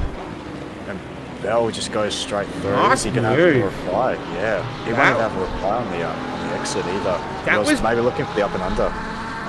Let's go on the replay. Let's go on board. That move. Look at that. Nice and smooth. That was beautiful. Nice work to Bell. So Layla Bell up into P4 right now as we go back to the live pictures. That's Greg Brock. Stopgo penalty, 10 seconds. Car number 951 causing a collision. That's Bracefield. So I wonder how long ago that might have been. Maybe the stewards have got a bit of a backlog at the moment. As Nathan Wilson, he's just come off there. Looks like he's back underway. So I wonder where that Bracefield one has come from. It might be from a while ago now, because I think it was the tap on. I remember Blue McLaren. I reckon it was McLaren. Oh, Gunther Roy. I reckon that little tap into the last corner. Yeah. I have a feeling it might have been that. All right, so you got a bit of a rap in the chat there, Breno. Great to hear the smooth and sultry voice of Breno Aaes on comms. Is he a better racer or commentator? With insights this sharp, it's hard to tell if it must be tough being this talented. That was from Matt Shine, so I would take that as a big compliment, Breno Aaes. You've been awesome tonight. This has actually been really enjoyable. Oh, cheers, mate. You're going to make me blush. It's good fun. I do enjoy commentating when I can't race. So here's Pickford and Bracefield. yeah, Bracefield and Pickford going at it. That's Skinny Luke in there as well Still in the same positions as well. So Bracefield from Pickford from Luke there. It's a great little scrap these three are having. I reckon it's going to continue for a while longer. Yeah, they've been going at it for a little while. Marsh and Stevens, facing the wrong way at the Klein chicane. Let's see how that came about. So that's Stevens there, just behind Marsh. Oh, just outbrakes himself and Yeah. still tries turning into the corner. That's close from the other Ferrari there. To come through with such speed. But yeah, a bit unfortunate there on both occasions, especially for Stevens, I believe, who was ahead. Right, so these guys continue at it. Bell has still got Zoo for company right now, so less than just over half a second the difference between those two. We're at almost at the halfway mark. Rain still looks like it's pretty constant out there. That weather forecast is a little bit old now, so we'd expect the rain to be stopping in the not too distant future. Yeah, but as you say that, it looks like it's going to be increasing in about 30 minutes, and there's the halfway mark as the spotter tells us. So it's going to be interesting. It might actually stay wet for the rest of the race here with that weather update. Yeah, quite possibly, given that we're into the second hour of this one. We'll have to wait and see how it all pans out. This is Cook and Lattanzio. So Lattanzio P7, he started in P10, and then Cook, he started in 13th position. So he's moved up 5, currently in P8 right now. These two having a great little battle. Those laps around a 36.197 to a 36.210 to Cook. So nothing in it between these two. Oh, he hangs on there. That's a great save. Let's go back and go on board. Give us a bit more of a better idea on how well he did to hold on to that. Oh, yeah. Pretty decent save there from Cook. Go back to live pictures. And then we've got someone coming into the pits from... Yeah, it is Antoon. So... Okay. So he must be pretty confident with the weather forecast that it's going to stay wet until the end. But even so, even if it doesn't, if it dries out, well, it's going to be 30 minutes time at the minimum. So it makes the strategy a bit more uniform here. So it is going to be chuck another set of wets on, and if it does dry out, everybody's going to change to the dryers. There's not too much room for different strategies here. It's going to be I'll say drag race, but it's going to be pace here, not so much strategy to the end. Yeah, there's no sort of cat amongst the pigeons in there. It's pretty stock standard in terms of alignment on strategy at the moment. But yeah, like you're saying, it's going to come down to just pace in these conditions. So hopefully we Pace see and consistency. yeah, and no mistakes, basically. So these two continue going at Cook and Lattanzio. Couple of tenths of a second advantage to Lattanzio after Cook had that little save there at turn 1. No such issues on this lap around. So it looks like Bracefield has served that penalty. That's dropped him down into 14th position. Pickford has moved up a spot, as has Skinny Luke. So they're now both occupying seats in the top 10. We might just quickly duck away, have a look at Crab and Tonkin down in 19th and 20th. Two other cars that are pretty close on circuit right now, going at it. And then a trio of cars, Eaton, Van der Venter and Robbins. That's for 26th, 27th and 28th right now. And that the number 99 looks like it's got a little bit of damage there to the front of it. So might be just driving a wounded BMW at this stage. Also, is that an old F1 Williams livery? Yeah. Inspired, I see. Yeah. That's very cool. No, that's not the one. But he's just having this Fabulous having a bit of an issue there. Is it Robbins? No. Van der Venter is that one. So I can't remember which one. It's not Antoon, is it? No, it's one of them. We'll find it. Oh, Nipperez. There we go. Look at that. I finally got there. Yeah. That is Cracker of Delivery. That's a move for position. So Nipperez started in P12. So down in P15. He's dropped 3 spots since we started. I think that was the Jag making a move. Just flicking through some of the battles here. But out in front, it's Ethan Cale leading the way. 8.6 seconds the gap between him and Hind. 35.162 the last lap to Cale. 34.9. Actually, no. 34.9 to Hind. Bell is a fair way behind in P3. 21 seconds the gap between second and third. And what's happened to Bracefield? Is he? Oh, he's come into the pits. Oh, he's serving that penalty now. Yep. It's going to be interesting. So Antoon's going to have a fresh set of wets here. So we'll see how he can charge through the field if he can. But with his pace, I reckon we'll see him back in the top 5 pretty soon, especially as the others' tyres degrade. So so Antoon has just dropped out in P9. He's got just up ahead Pickford, and that's Skinny Luke. He's just been in battles all day, all night, hasn't he, Skinny Luke? Yeah, I mean that's when the racing's fun, you know. It's all well and good to have a boring race, you know. Everybody. Well, when you're in the podium, you want a boring race, but definitely more fun to just battle. I agree. That's what you do it for.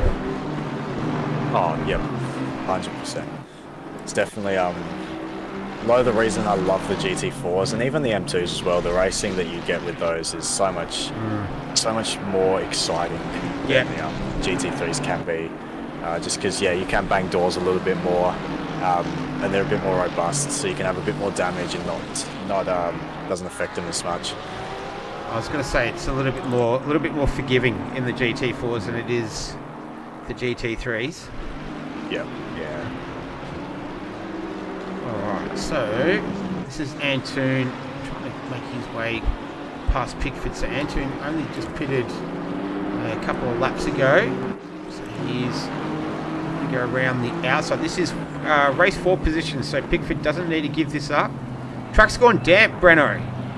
So this is interesting. This is a very interesting development. Yeah. Because it might actually, dry out just a touch, but it'll go back to wet, I reckon, with the heavy rain coming. But yeah, that's interesting. So the wets are going to start heating up a little bit. So just try and stretch your stint as long as possible right now. Try and get it into the window of the heavier rain when it gets here. Track's still 32 degrees, air temperature's 28. We continue to watch Antoon and Pickford go at it. Is he able to go down the inside? No. This stage. Yeah.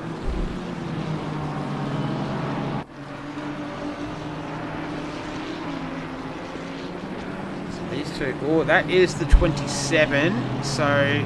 Marsh. Yeah, it just goes around. Oh, what a flick spin. That was very nice. That was very tidy. Yep. Yeah. Beautiful. So he gets underway again. Some great evasive action from the guys behind to all get through that unscathed. Alright, might just do a quick little top 10 update. So Ethan Cale, let's have a look at where these guys started. Ethan Cale, he started 3rd. He's in 1st. Hind was our pole positions today. He's dropped down a spot. Bell's up 6 spots in 3rd. Zoo's up 2 in 4th. Webley started 5th, is 5th. Latanzio started 10th, he's 6th. Cook started 13th, he's 7th. Pickford started 17th, he's in 9th. Antoon, who's 9th, started 2nd, but he's just recently had a pit stop, so he will be moving up the field again. And then Skinny Luke started 24th and is currently in 10th position. So awesome work from him in the Aston Martin. He's loving these conditions and putting on a great race so far. Is Anton and Pickford pretty much the two closest cars out there, unbelievably, in a 36 car field we have right now. These are the two closest we've got on track. The other thing I've just noticed is that Belle hasn't actually pitted again, but her mandatory pit stop has been cleared. So unless that was something done by the admins, which I wasn't aware that you could do, or maybe the game's just figured it out. But yeah, just something to note there, because Jules hasn't cleared, interestingly enough. So Zoo and Smith down there in 20th, the 566.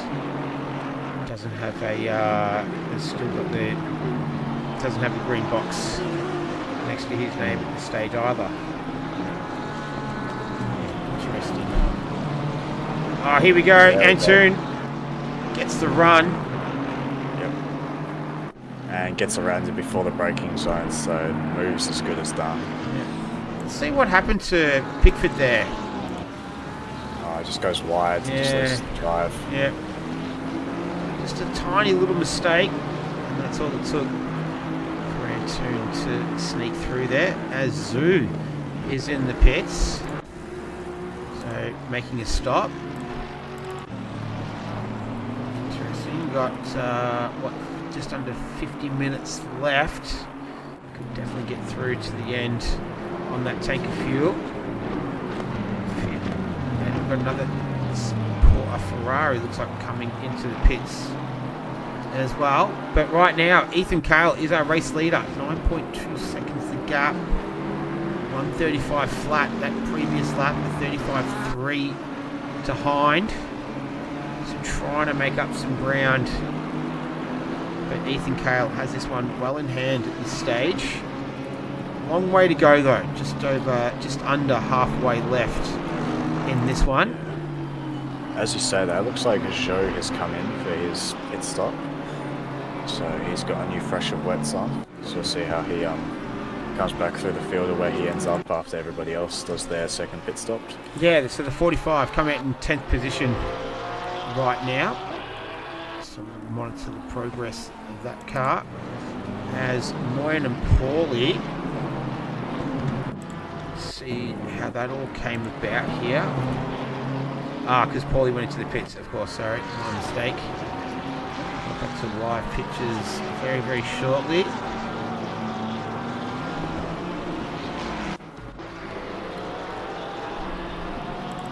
Get back to Skinny Luke. Oh no, Bracefield makes his way past Smith. So, gets up into P21. He had that penalty not too long ago.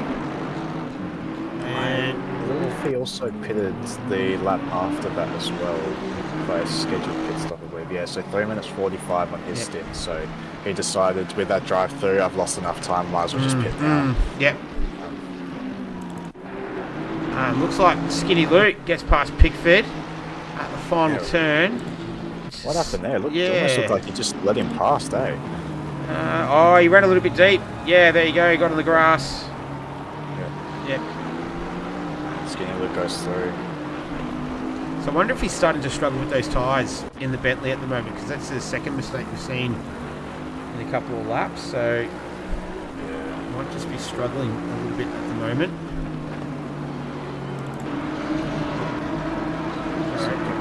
Yeah, an hour 3. I think he's got the longest stint. Second longest. He's got one of the longest stints in the grid, about an hour and 3 minutes at the moment. So those tyres won't be feeling the greatest.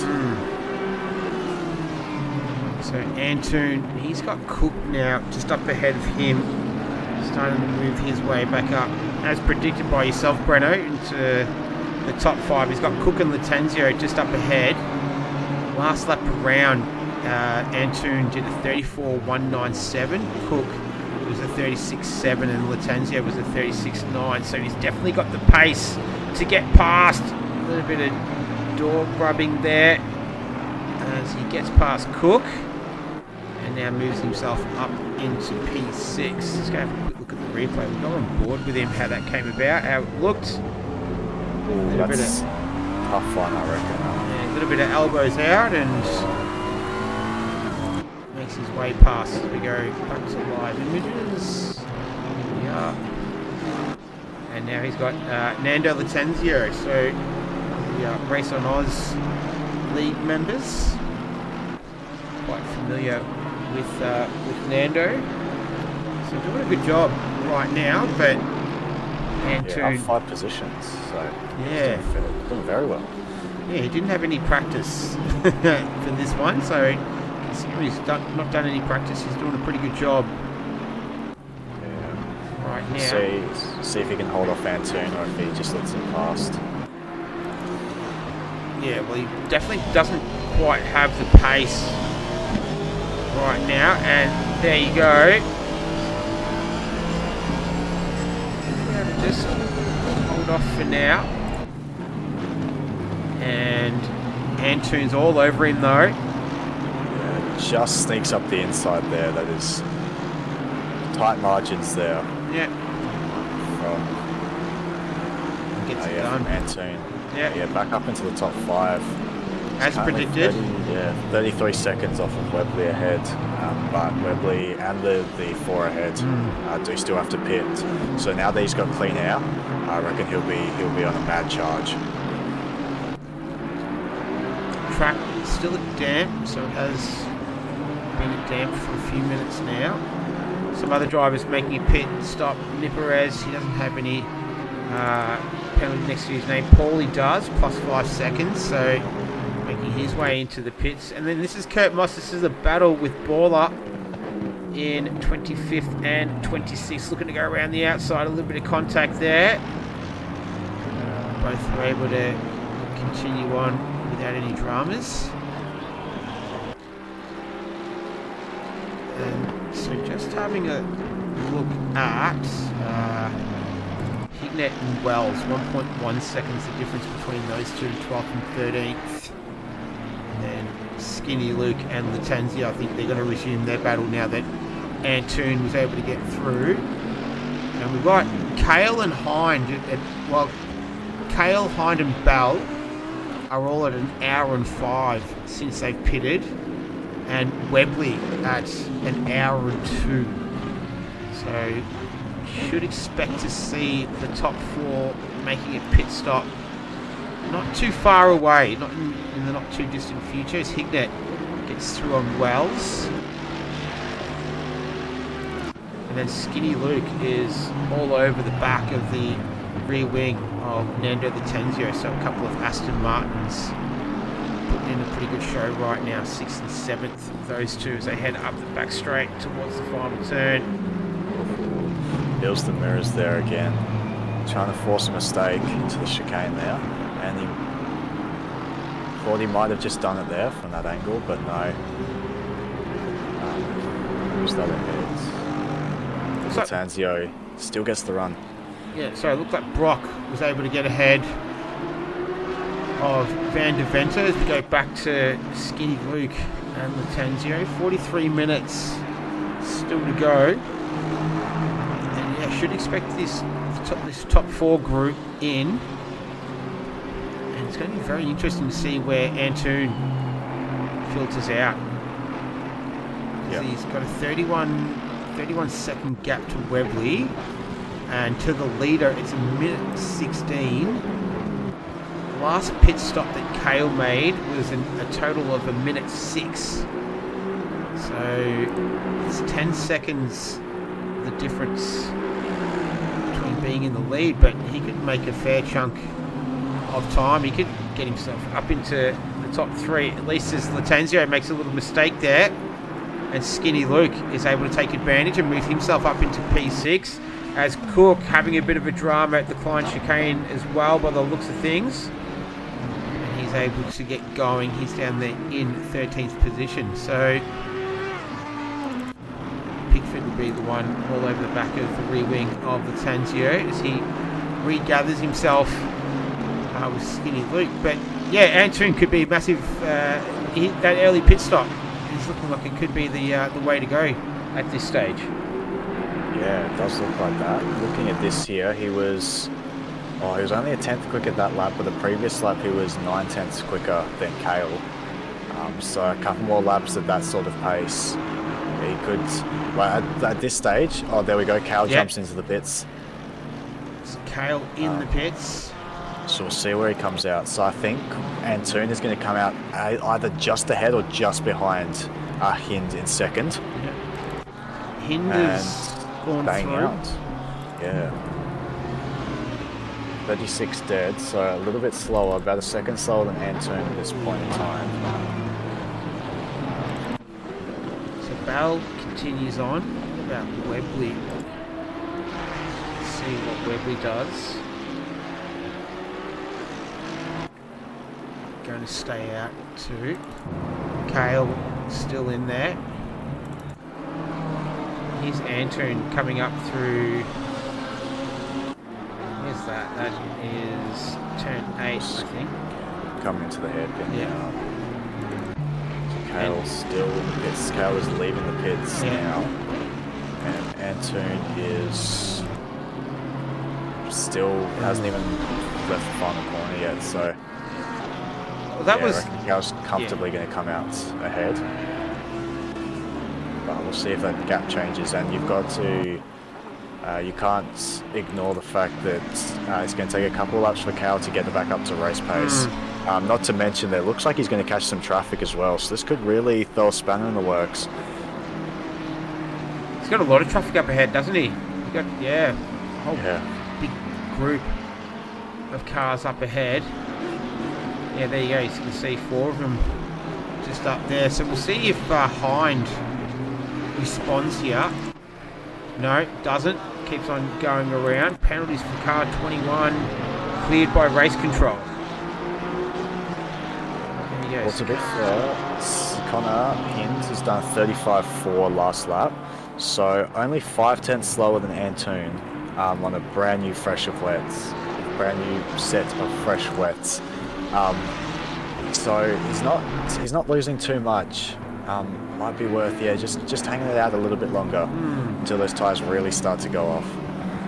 Well, track's still at damp, so that's possibly helping their cause a little bit right now. Keeping them nice and cool. Yeah.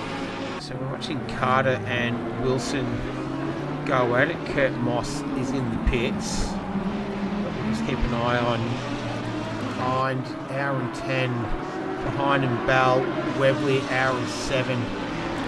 So those guys will be in not too far away. We've only got 38 and a bit minutes left as well, so we're not too far away from the final quarter of this one.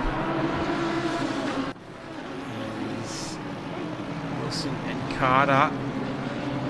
We go side by side here up the main straight. Oh, Wilson runs a little bit deep.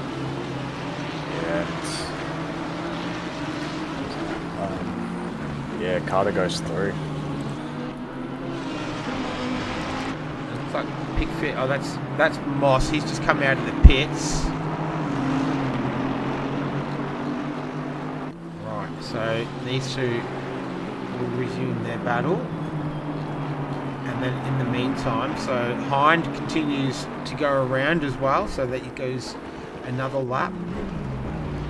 See what Bell does. She's got Bracefield behind her, the 951. She continues another lap, and Webley as well. And then Ethan Kale is 15.5 seconds behind Webley. There he is on the screen. Super Bogan. Good to see Luke doing well. I think it's in reference to Skinny Luke, who is doing fantastic tonight. Up there in P6, started 24th, so up 18 spots. And Christian Wells in the 138, he started 30th, he's in 12th position. So a couple of drivers moving up 18 spots so far in this one. Awesome work from those guys. That's Kurt Moss. Yeah, jumps into the pits again. I thought he was just in the pits. Maybe he was serving a penalty, possibly. Yeah, maybe he picked up some damage. Yeah. Something or other. Yeah, he's been in the wars a little bit this race. Definitely one to forget for him as well. But it's a bit all quiet on the western front right now. All the gaps are relatively sort of minimum 3 or 4 seconds. These are the two closest cars on track, Latanzio and Pickford.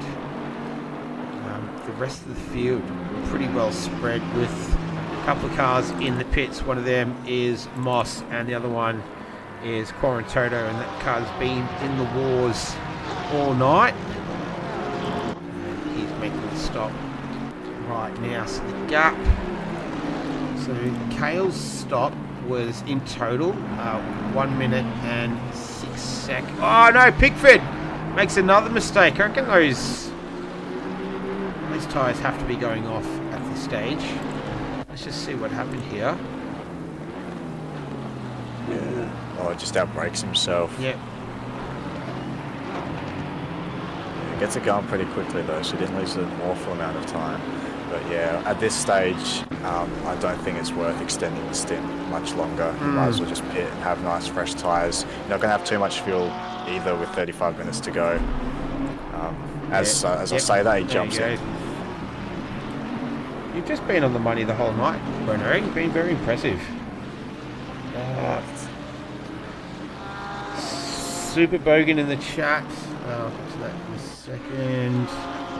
As Pickford makes his stop, just trying to find a close battle right now. One of them is Ray Smith.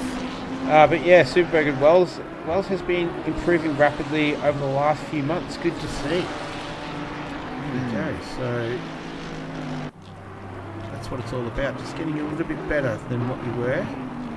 Yeah. 100%. Yeah. It's always seat time that does that, you know, doing things like this. Longer races, keep you consistent for longer. But yeah, as you said, just being a little bit quicker than last time. It's always a good feeling, and it's the way to enjoy this hobby that we share. Oh, John Foster. What happened to him?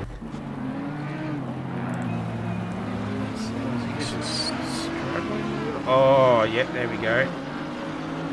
Kicks it off. Does well to keep it on track though. And what about McGregor? He had a yellow flag next to his name. He's going all right again. So down there in P30. Oh, Pickford. So he's just come out of the pits. That's Wells and Cook just ahead of him. Now that's Brock, I do believe, but he's out of sequence there. Brock is currently down there in 25th at this stage, so he's trying to unlap himself right now. Howdy things, the Valiant Lad says in the chat. Yeah. Oh, Can awesome. be a little bit of a death trap, but yeah. Sorry, just a quick plug for the channel. If you are watching on the Ruse channel for the first time, firstly, welcome. Hope you're enjoying the action. We're 5 subscribers away from 600 subscribers, so if you're a viewer that hasn't yet subscribed, we're just looking for 5 people tonight. 5 people to subscribe. There's plenty of action that comes on the channel. It really helps us out a lot in the algorithm and everything else. So if you could give us just a quick hit the subscribe button, that would be fantastic. We're looking for 5. Just need 5 to get to 600. Feels like we weren't that far away from 500 not that long ago. So to beat 600 is awesome. So we really, really appreciate it. Doesn't cost you anything. Just looking for 5 tonight. So if you could, that would be fantastic. As we see Mercedes ducking off into the pits. And Webley coming in from the front. Makes his stop. So the Antoon will come through. Cale's already come through as well. let's see. So Cale last lap 35.4 compared to Hin's 36.2. So he's losing a bit more time his last couple of laps. He's actually lost over a second to Antoon. So it's going to be interesting to see where these two guys come out in relation.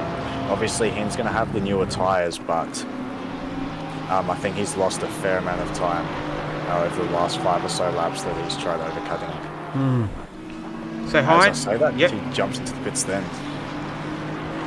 So keep an eye on that. So Bell will go through. So just wanted to just stick with this till the end because Zoo's all over the back of a Aston Martin. It has tyres that are definitely towards the end of their life. Right now, the Tenzio is almost an hour and 20. Okay, there he goes. That's good. All right, so Hind is in right now. Bell makes his way through. Her way through. Layla Bell, sorry. Into P1. Kale is making his way through the final turn now. Hind's still in the pits, been in there for 45 seconds now. So Ethan Kale will go through. And then where's Antoon? Yeah, this is what I'm very curious to see. So it looks like Hinder's just started moving then. But there is a fairly long pit exit here at Zolder. Yeah, it's huge. It goes on what feels like forever. There we go. He's coming out now. Yeah, Antoon has gotten through. He's going to go through. Yep. Yeah. And not even just gone through, like he's going to have a couple seconds gap, and that's... Yep. Yeah, about 5 seconds gap, and that's just going to increase over the next couple of laps before as Hind gets up to speed. And Latanzio also jumps into the pits here as well. Yep, he makes the stop. So, I think Behind, is that Wilson? Yeah, I believe so. So Zoo goes through into P5 now. So Bell will need to pit again. That's the cork in the bottle that we're waiting for. Yeah, so she lost 1.4 seconds to Kale behind there. So it's going to be interesting to see where she comes out.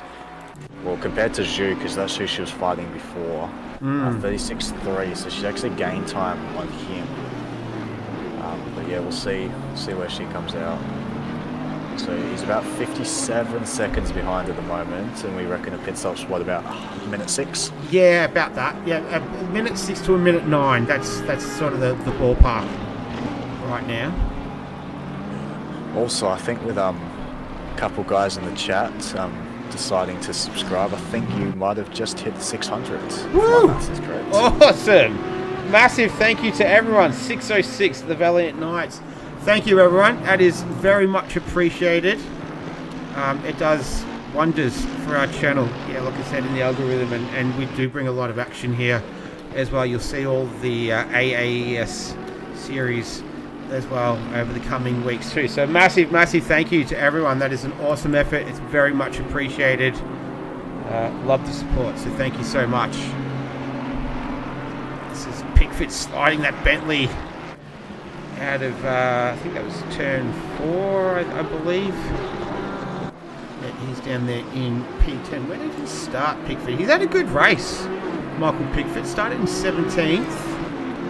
He's been pretty impressive tonight. He's been one that's definitely stood out to me. I'm not too sure if you know much about Michael Pickford Breno, but yeah, he's put on a good effort tonight. Yeah, not a name that I can say I've seen around much, but as proven tonight is don't count him out. All right, here's Bell's in the pits. So Layla Bell pitting from the lead. Wait till it's a bit of a pressure stop here. She needs to hit her marks. Nothing worse than overshooting the box and then having to hit reverse and then stuff around and get back in there. But That it pops you up and then drops you, and then pops you up again. And it's, I never have pressure stops like this because I'm never pitting from the lead, so it's usually all right for me. Here we go. Bang. So Kale has already gone through, so he takes the race lead, which we expected. Antoon coming up through the main straight now. He will go into P2. And then Hind as well will move through. And this is the one that we were kind of waiting for, and they were battling it out. it's going to be, Layla and Zhu. Yeah. Bell and Zhu here. It's going to be tight, I reckon. She's just coming up into the racing line now as Zhu is coming through the first corner. So we'll see if he can gain a little bit more time. Yeah, 4.5 seconds, but it's going to be cold tyres. It's going to take some time to warm them up as the track just ticks over to wet again. Yep, so it looks like it is quite possibly going to stay wet all the way to the end by the looks of the forecast, but that could change. So 26 and a half minutes. What was her pit stop then? Bell did a 52-second stop, so 52 seconds all up. Stationary for 18 of those. Zoo did a minute 6. So that means she didn't change tyres. If she was only up for 18 seconds, that can't be a tyre change. Yeah, it was stationary for 18, so it didn't change tyres. Yeah, right, okay. So the wow, I wish I could be that good on tyres. Far out. So Zoo's only don't speak too soon, because it's 3 seconds the gap between Bell and Zoo, who he did change tyres. So we've still got just under 26 minutes left, so that could change. There's Zoo in the background, so we'll keep an eye on the pace of Bell, but this battle for 4th and 5th is definitely not over right now, and neither is for 3rd. That's the difference between 2nd and 3rd. That was Antoon that you saw in the foreground there. Hind is going to hunt him down. Last lap around, Antoon did a 35.1, Hind did a 34.4, so 7 tenths, the difference between the two on lap times. That's we're getting set up for a nice finish here between sort of P2 to P5 right now. Kale's got a 15-second lead. He did a 34.9, so he's got this one in hand. Still 25 minutes left, but he's looked strong all day, and expecting him to continue that pace. But in the meantime, it's all still to play for 2nd, 3rd, 4th and 5th. And Latenzio and Cook, they've been going at it for quite a while now down there in 10th and 11th, as Nathan Wilson gets another drive-through penalty, so he's been in the wars today. Nathan Wilson in the Lamborghini down there in P20 right now, but he will drop a little bit further once he serves those penalties. What's your thoughts, Breno? How's it shaping up to you? What's your predictions here? I don't know how long Antoon can hold off Hint here, if I'm being honest. He's caught up over a second after the pit stop. I thought Antoon would pull away a little bit and then Hint would pull that gap back, but no, he's been right on it from the get-go. 3 tenths the gap, 2 tenths now, so looks like those 6 or 7 laps later pitting, those 6 or 7 lap newer wets, is really making a difference here. Yeah, so see him with a 33.9, which is easily the quickest on track by almost a second. Flying. Looking at these lap times, as he's looking to the outside here into the first corner, but the back marker is just going to force him out of it. So Antoon will stay ahead here. The lap traffic is going to make this battle very interesting. I think that could make or break this. So the 666 did a great job getting out of the way there, as did the Mercedes earlier on. I'm not too sure who that was. It was the purple Mercedes, but they did a great job getting out of the way. And there's another one just here. Stop go 22nd, car 27 causing a collision. Who's that? Car 27. That's Marsh. In 27th. Yeah, in 27th. A little bit of numerology for you.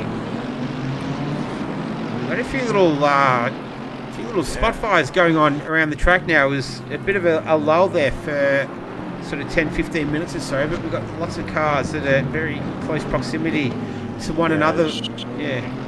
Sure, right on the back of Bell. So she mustn't have changed tyres. I don't know if that was intentional or not, but we'll see. Without the help of a spin or a collision, I think she's got P5 basically tied up here.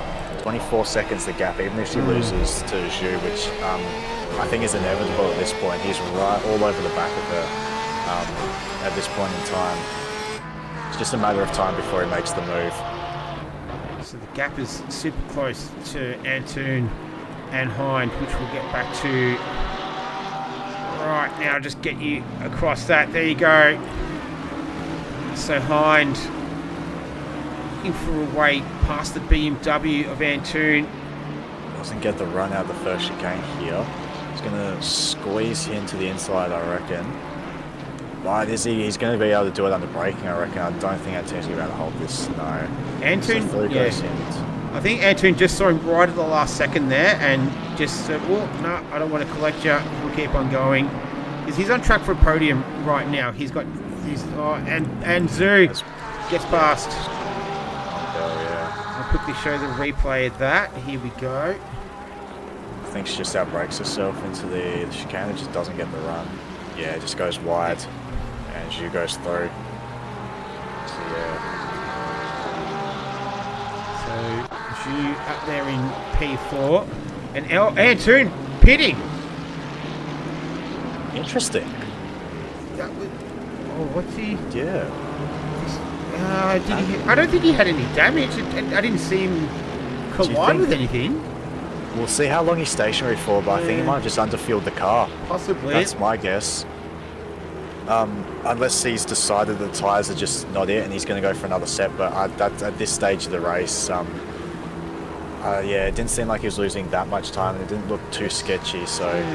Or is he... Does he go drive-through? Oh, he has got a drive-through. What am I doing? Sorry.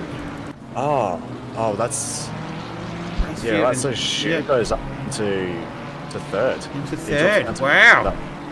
So Antoon is going to come out in P5, about 17 seconds ahead of Webley, and Bracefield, yeah, up in P15 right now. And then we've got a nice little pack forming between Pickford, Hignett, Cook and Latanzio for 8th, 9th, 10th and 11th. And Antoon. What's happened here? He had a yellow. No, it just must have been him just coming out of the pit. So. I think he might have had a bit of a moment because he lost about a second to Bell ahead. I think he could still be on for P4 here because as we know, Bell doesn't have new tyres. Only got 19 minutes left, so he's going to have to make up. So what was Bell's doing? 38.6, Zoo with 37.2. Yeah, we'll see what his time is on his next time lap. Yeah, interesting. Yeah, crazy good kung fu picked it out as well. Drive through. We didn't see that one, so I wonder what that was for. That must have been one of the track limits, maybe. Must have been. And he's saying he's got a stop-go penalty next to his name right now as well. Antoon. I reckon he must have sped in pit lane. Yeah. I think that's really tough. Yeah. That might even drop him out of the top 10, almost. That's going to destroy his race. Yeah, that's... Yeah, speeding in the pit lane. Real unfortunate. That's brutal. He's done so well, Antoon. So, where did he start? He started in, P2 on the grid. Yeah. We go still on Bell there. So I'm not sure what happened to Bell. She must have had a bit of a moment. Mate, those tyres are going to be not feeling very good at all right now. No, that's near enough for an hour and a half. Or maybe an hour and 20 on that set. I know the wets are a bit more robust than the dries, but even then. So this was Hignett. Oh, he makes a little bit of contact with Latanzio. Yeah. Yeah, left for it is a tyre flat. I saw that as well. Let's go back to that. With Bell, is it a flat tyre? Do you reckon? It does left look rear. pretty flat to me, and she's losing. I reckon it is. Time. Yeah. Who picked that up? Gorilla Snapper. Oh no, hang on. What's it? I think that's a one net. Yeah. Yeah, John Senekis, I believe. Yeah. If I'm not mistaken. Great spot. Yeah, good. Awesome good pickup. Yep. I saw it. I just thought it was kind of like just a graphics thing, but you can see the front right is in the air a little bit as well. So, it's elevated slightly. So, yeah, Layla Bell pushed the tyres a little bit too far and has unfortunately paid the price. Yep. Crazy good kung fu. I reckon that's just pushing them too hard. Yeah. They might be a little over-pressured as well, especially with such high track temps. But yeah, so now we know about 80 minutes. And the curbs at Zolder as well. They're a killer for tyres, especially tyre pressures, slow punctures. Here in Alton Park are the two worst offenders. Look at Hignett! What a save! He's still going. How good was that? Let's watch Yeah, the but- replay on this one. Let's go on No, board with him. he's linked up those corners like Formula Drift. Far out. Oh, look at that! So As good. well. Style points. Mate, absolutely kept his foot in it the whole time as well. That was so good. Benjamin Hignett, not leaving anything out there right now. Awesome stuff. Car 951 again. That's Bracefield causing an accident. So stop go 20-second penalty. Been in the wars today. Oh, this is Foster facing the wrong way. See how we got there. I said turn 1 and Audi didn't want to turn and didn't want to turn originally and then wanted to turn too much. yeah. You said Audi things in the chat before. That was an Audi thing right there. Yeah. Hignett. Oh, what's happened here? I reckon he's going around on that turn 4 there. Yeah, turn 4. He's got a little bit of damage as well to the front of that Mercedes, so that might just be hampering the handling of that car right now. So he's tucked in P10. Tanzio, he's 1.2 seconds behind Cook right now in the Audi, the 695, and then Tonkin is the other one I wanted to have a look at because he's closing down poorly right now in 17th and 18th. Those two cars as Bracefield coming in to serve his penalty. Oh, I think that's the first time I've ever seen a car get a puncture in ACC. Yeah, that's the first time I've seen it in a proper race. I think I've blown my tyres out doing burnouts after a race, but it's never in the race. Yeah. Touch wood. There you go. First for everything. Yeah. So how did Anton get his pen cleared? I think he served his drive-through or... Gorilla Snapper. That's true. Yeah, the stop and go 30, which and he's retained P4. So, but I did notice earlier in the race though that the stewards were clearing track limits drive-throughs. So maybe the first 1 or 2 you got a free pass sort of thing, and then after that. But yeah, I assume it'd be something to do with that. Also, Paulie and Tonkin pretty close together. Yeah, so the Tanzio is close. Tonkin, Paulie, and then I think Cole and Foster. We got a couple of little scraps going on, but the final quarter hour is underway. Andrews, I think he was just getting out of the way. Some guys there coming through. Also, so it looks like Hind is barely quicker than Cal at the moment. It's about 7/10 a lap he's gaining. He's brought that gap down about 4 seconds, so I wouldn't count him out here. I know there's not a lot of time left in this race, but I mean, Cal, one mistake could be the difference between P1 and P2 here.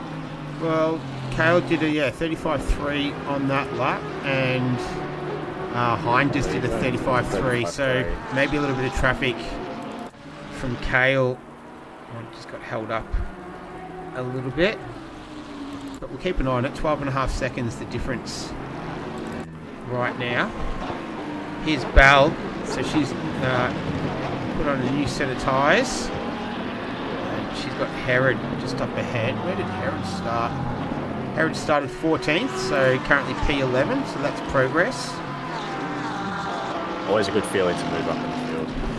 Even if it's just one, if you finish better, if you finish in a position better than where you started, success. Yep. As Crab and Wilson. Simpub Vlogs team. That probably would have been a good delivery as well, the Simpub boys. Apologies for not getting that one, didn't come through. So Crab gets the position on Wilson, moves up into P20, and then Bal just trying to work her way past Herod right now, Porsche on Porsche. I don't think she'll have enough time to get into the top 10. Maybe just. Hignett He's just struggling at 37.2 that last lap. Yeah. It's over a second a lap though, so it's not impossible, but unlikely. Yeah. Unless Hignett has a little mistake there, but we'll have to just wait and see how that plays out.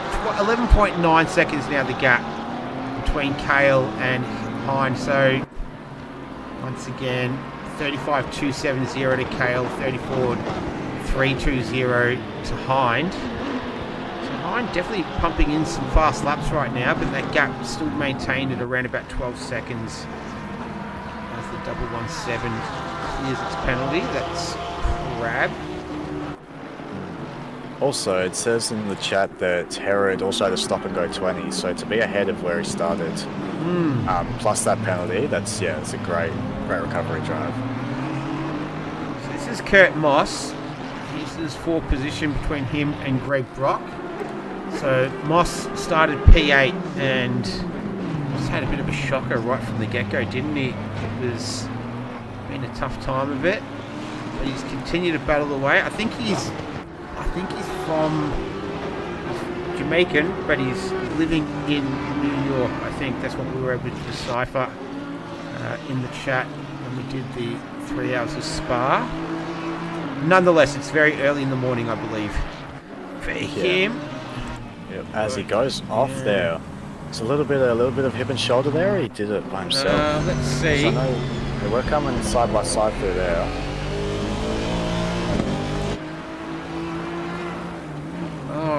Yeah. Oh, yeah, it's a little bit of contact. Yeah, there's one for the stewards, I reckon. Oh, Also, Webley. Webley's gone around. That he was in P5. Let's see what happened here. Oh, he was already on the grass. Oh, that was Moss as well. He's just run a little bit deep and just going around. Yeah. Ooh, lucky not to be collected there by the Jag. Also, I've just noticed Skinny Luke is pitting again. What's that about? Yeah. Interesting. Sure. All right. Oh, just a quick. I think he might have miscalculated on his fuel, judging by how quick that stop was. He got stop and go for being in the pit lane. Oh. He's catching a lot of drivers out today as well. And is that a drive-through? Is that for Antoon? 26. Oh, that's for Webley. Yeah. Oh wow, if that's for that little off that he had earlier. No, I don't reckon so.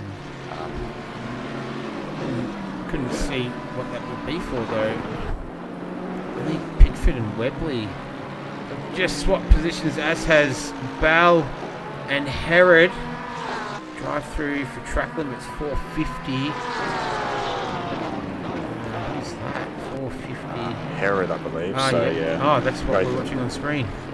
Yeah. So.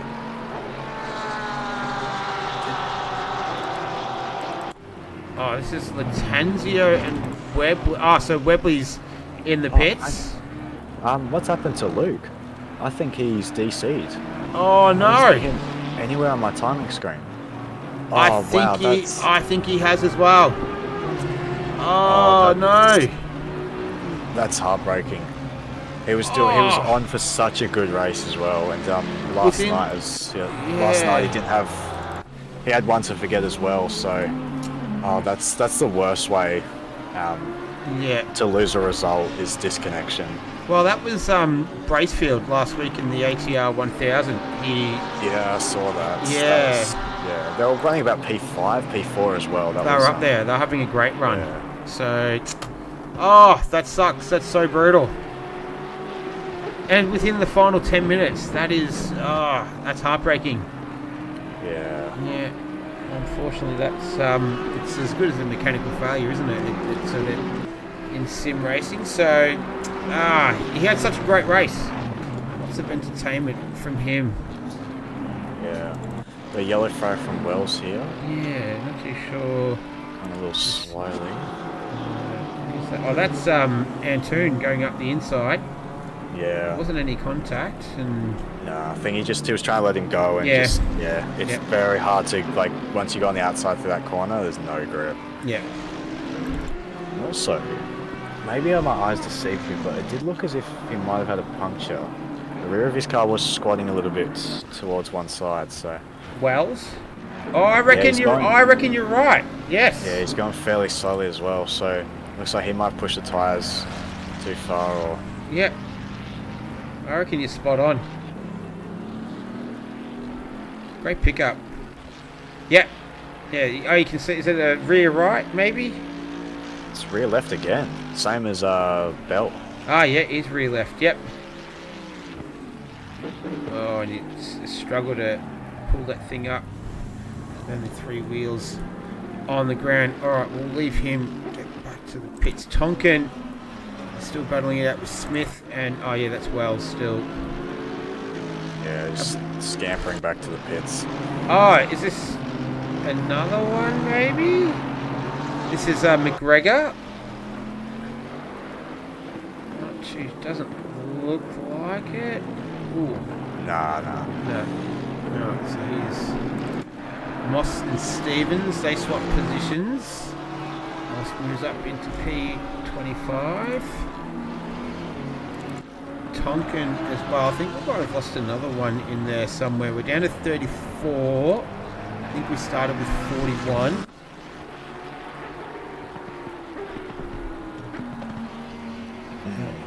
In the chat, maybe they get their pressures way low and hitting the curbs. Yeah, definitely hitting the curbs is a big factor into those punctures. But I was just like thinking about, like I was visualizing the track in my head and what ones you hit, and it's weird to have the rear left go. The only corner I can think that you really hit the curbs with the rear left is the first left-hander of the first chicane. There's only 11 corners in the track as well, so there's not too many you actually can hit. Yeah.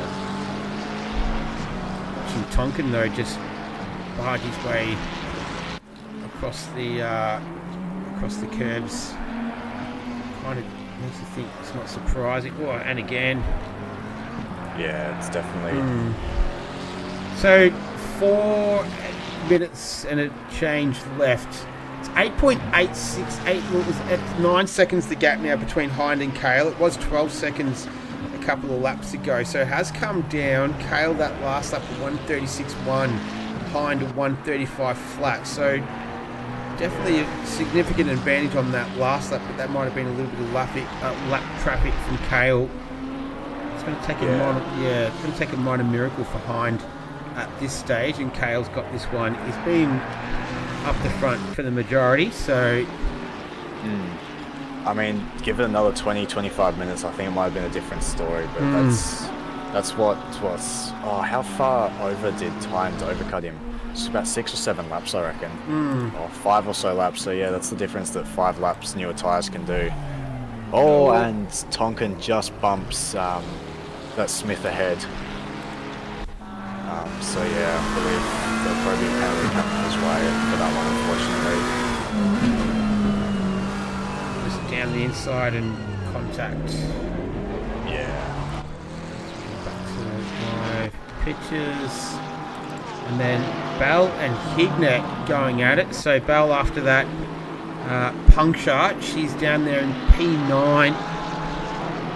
Last lap around 37.7 to Hignett, 34.7 to Bell. So she's got the pace. She's got a brand new set of tyres on that Porsche right now. So Hignett's a bit of a sitting duck at this stage. What's happened to Smith?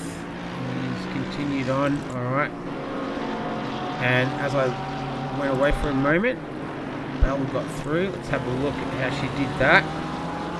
Just, textbook up the inside, and he just doesn't have the grip on the older tyres. Yeah. So, as you said, a bit of a sitting duck, unfortunately. Where did he start Hignett? He started P7, so he's gone south, the direction you don't want to go. Greg Brock making a late stop. Yeah, to be fair, with the wars that Hignett's been in, to only lose 2 positions, I think is credit to him. Yep. He has battled away, and I think that car's been a bit wounded the majority of this race too. So, yeah, it's a good point you make there. He's done a fantastic job. So this is for third and fourth right now. So we've got Antoon on the screen. That's Zoo just up ahead.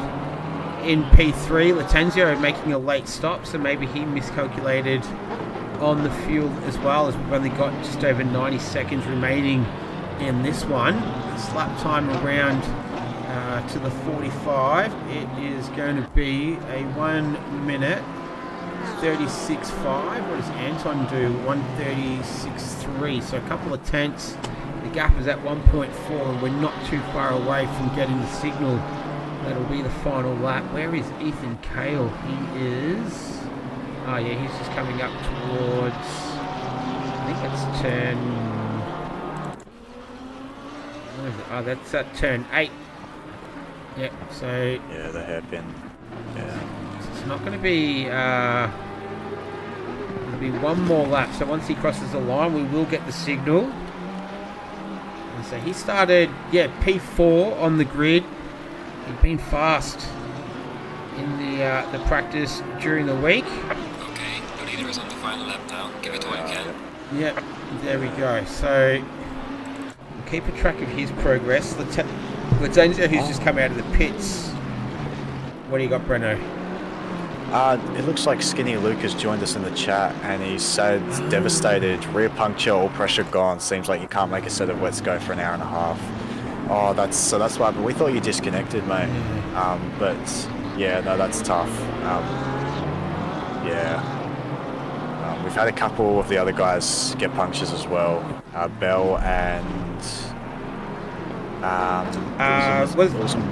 was it Wells? I think. Yeah, Wells as well. Both got punctures on the rear left as well.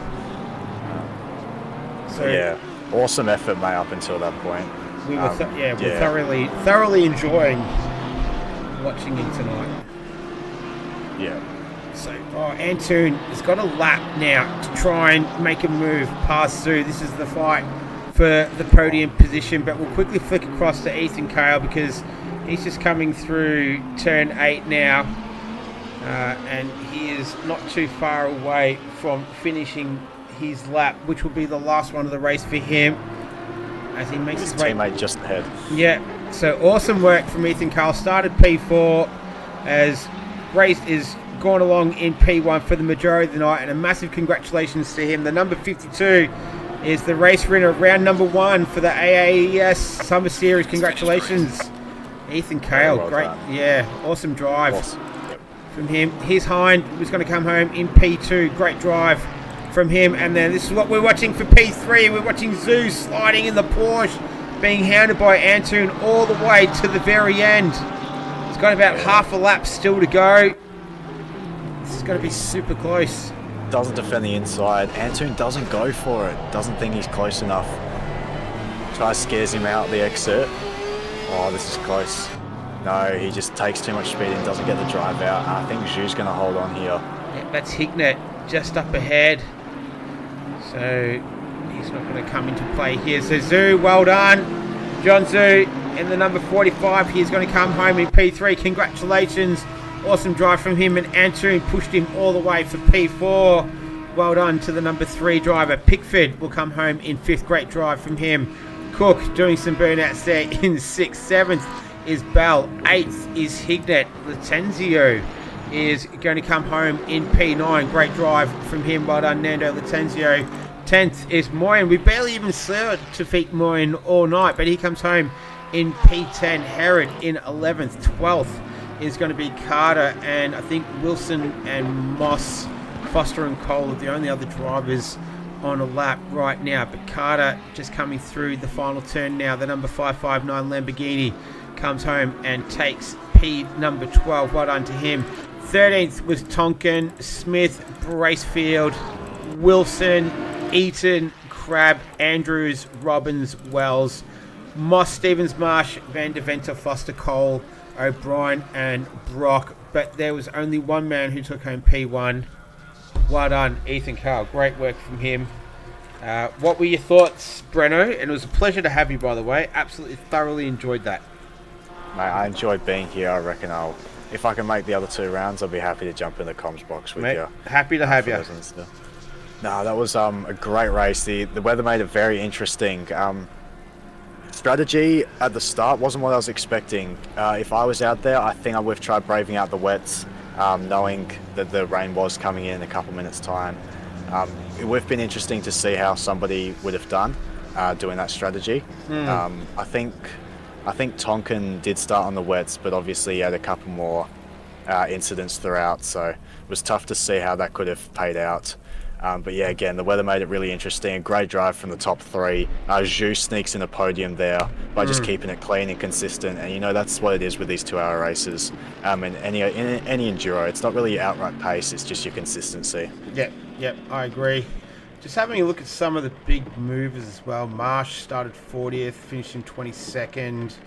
Hello, lads. Thank How are you, we? Greg. Mate, I almost had the win there. Almost. So close. So close. We were biting our nails. That's how close.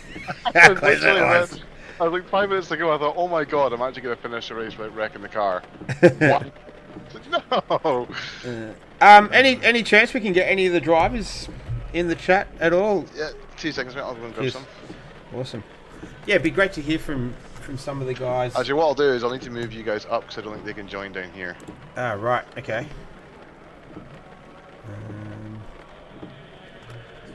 All right. I think he's moving us now. I know, at least might be a blue flag though. Who do we have? Anyone here? Gentlemen, you've got the The other two aren't, but I am. Do we have Ethan Kale at all? commentators are just coming to this channel just to have a chat to you, a few of yous. Is Ethan Kale? I don't think Ethan Kale is in here. What about John He Zhu? appears to be muted. John Zhu? I can turn him right up. You there, John? No. Alright, this is going nice and smoothly. Anyone? I don't think anyone can hear us, Breno. Did that did the BOP change in that race? Because I could swear. Hello there. Green light. I practiced with plus 11. Hello. And I'm now looking at it. It's now plus 31. I appear to be, yes. Yes, this is John. Possible. John Zhu. Hello. Hello, John. Can you hear me? Come check. Hello? Hello. Yeah, John. Can you Hello, hear John. me? We can hear you. We can hear you. Oh, there we go. Yeah. I'm just looking at the custom BOP, and I could swear I thought the Audi was on plus 11 at the start of that. Oh no, I'm looking at the Kyalami. That's why. Ah. Plus 31 at Kyalami. Lovely, wonderful. Cool. Hey, John. Hello? Yeah, Yes. John. Yeah, Yeah, John. we John. can hear you. John. Yeah, P3. P3, dude. Tell us. Talk us through your race Well done, there. John. on your, Yes, I can hear you. Yes. Walk us through your race. Give us Hello, a Johnson. give us a breakdown over the last 2 hours.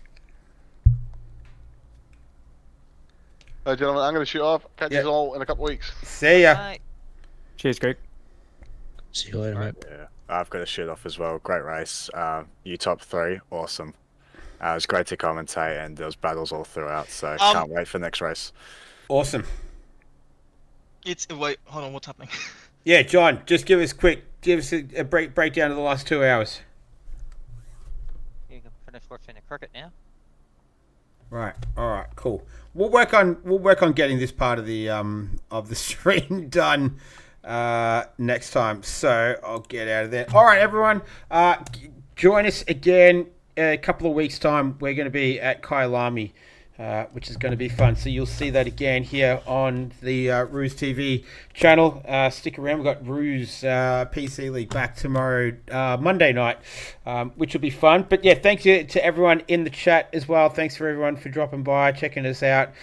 It was awesome. Thank you for all your input as well in there. Some good spots too. So thanks to Breno as well, who had to duck off. Yeah, been lots of fun. Looking forward to doing it again in a couple of weeks. In the meantime, take care of yourself. I will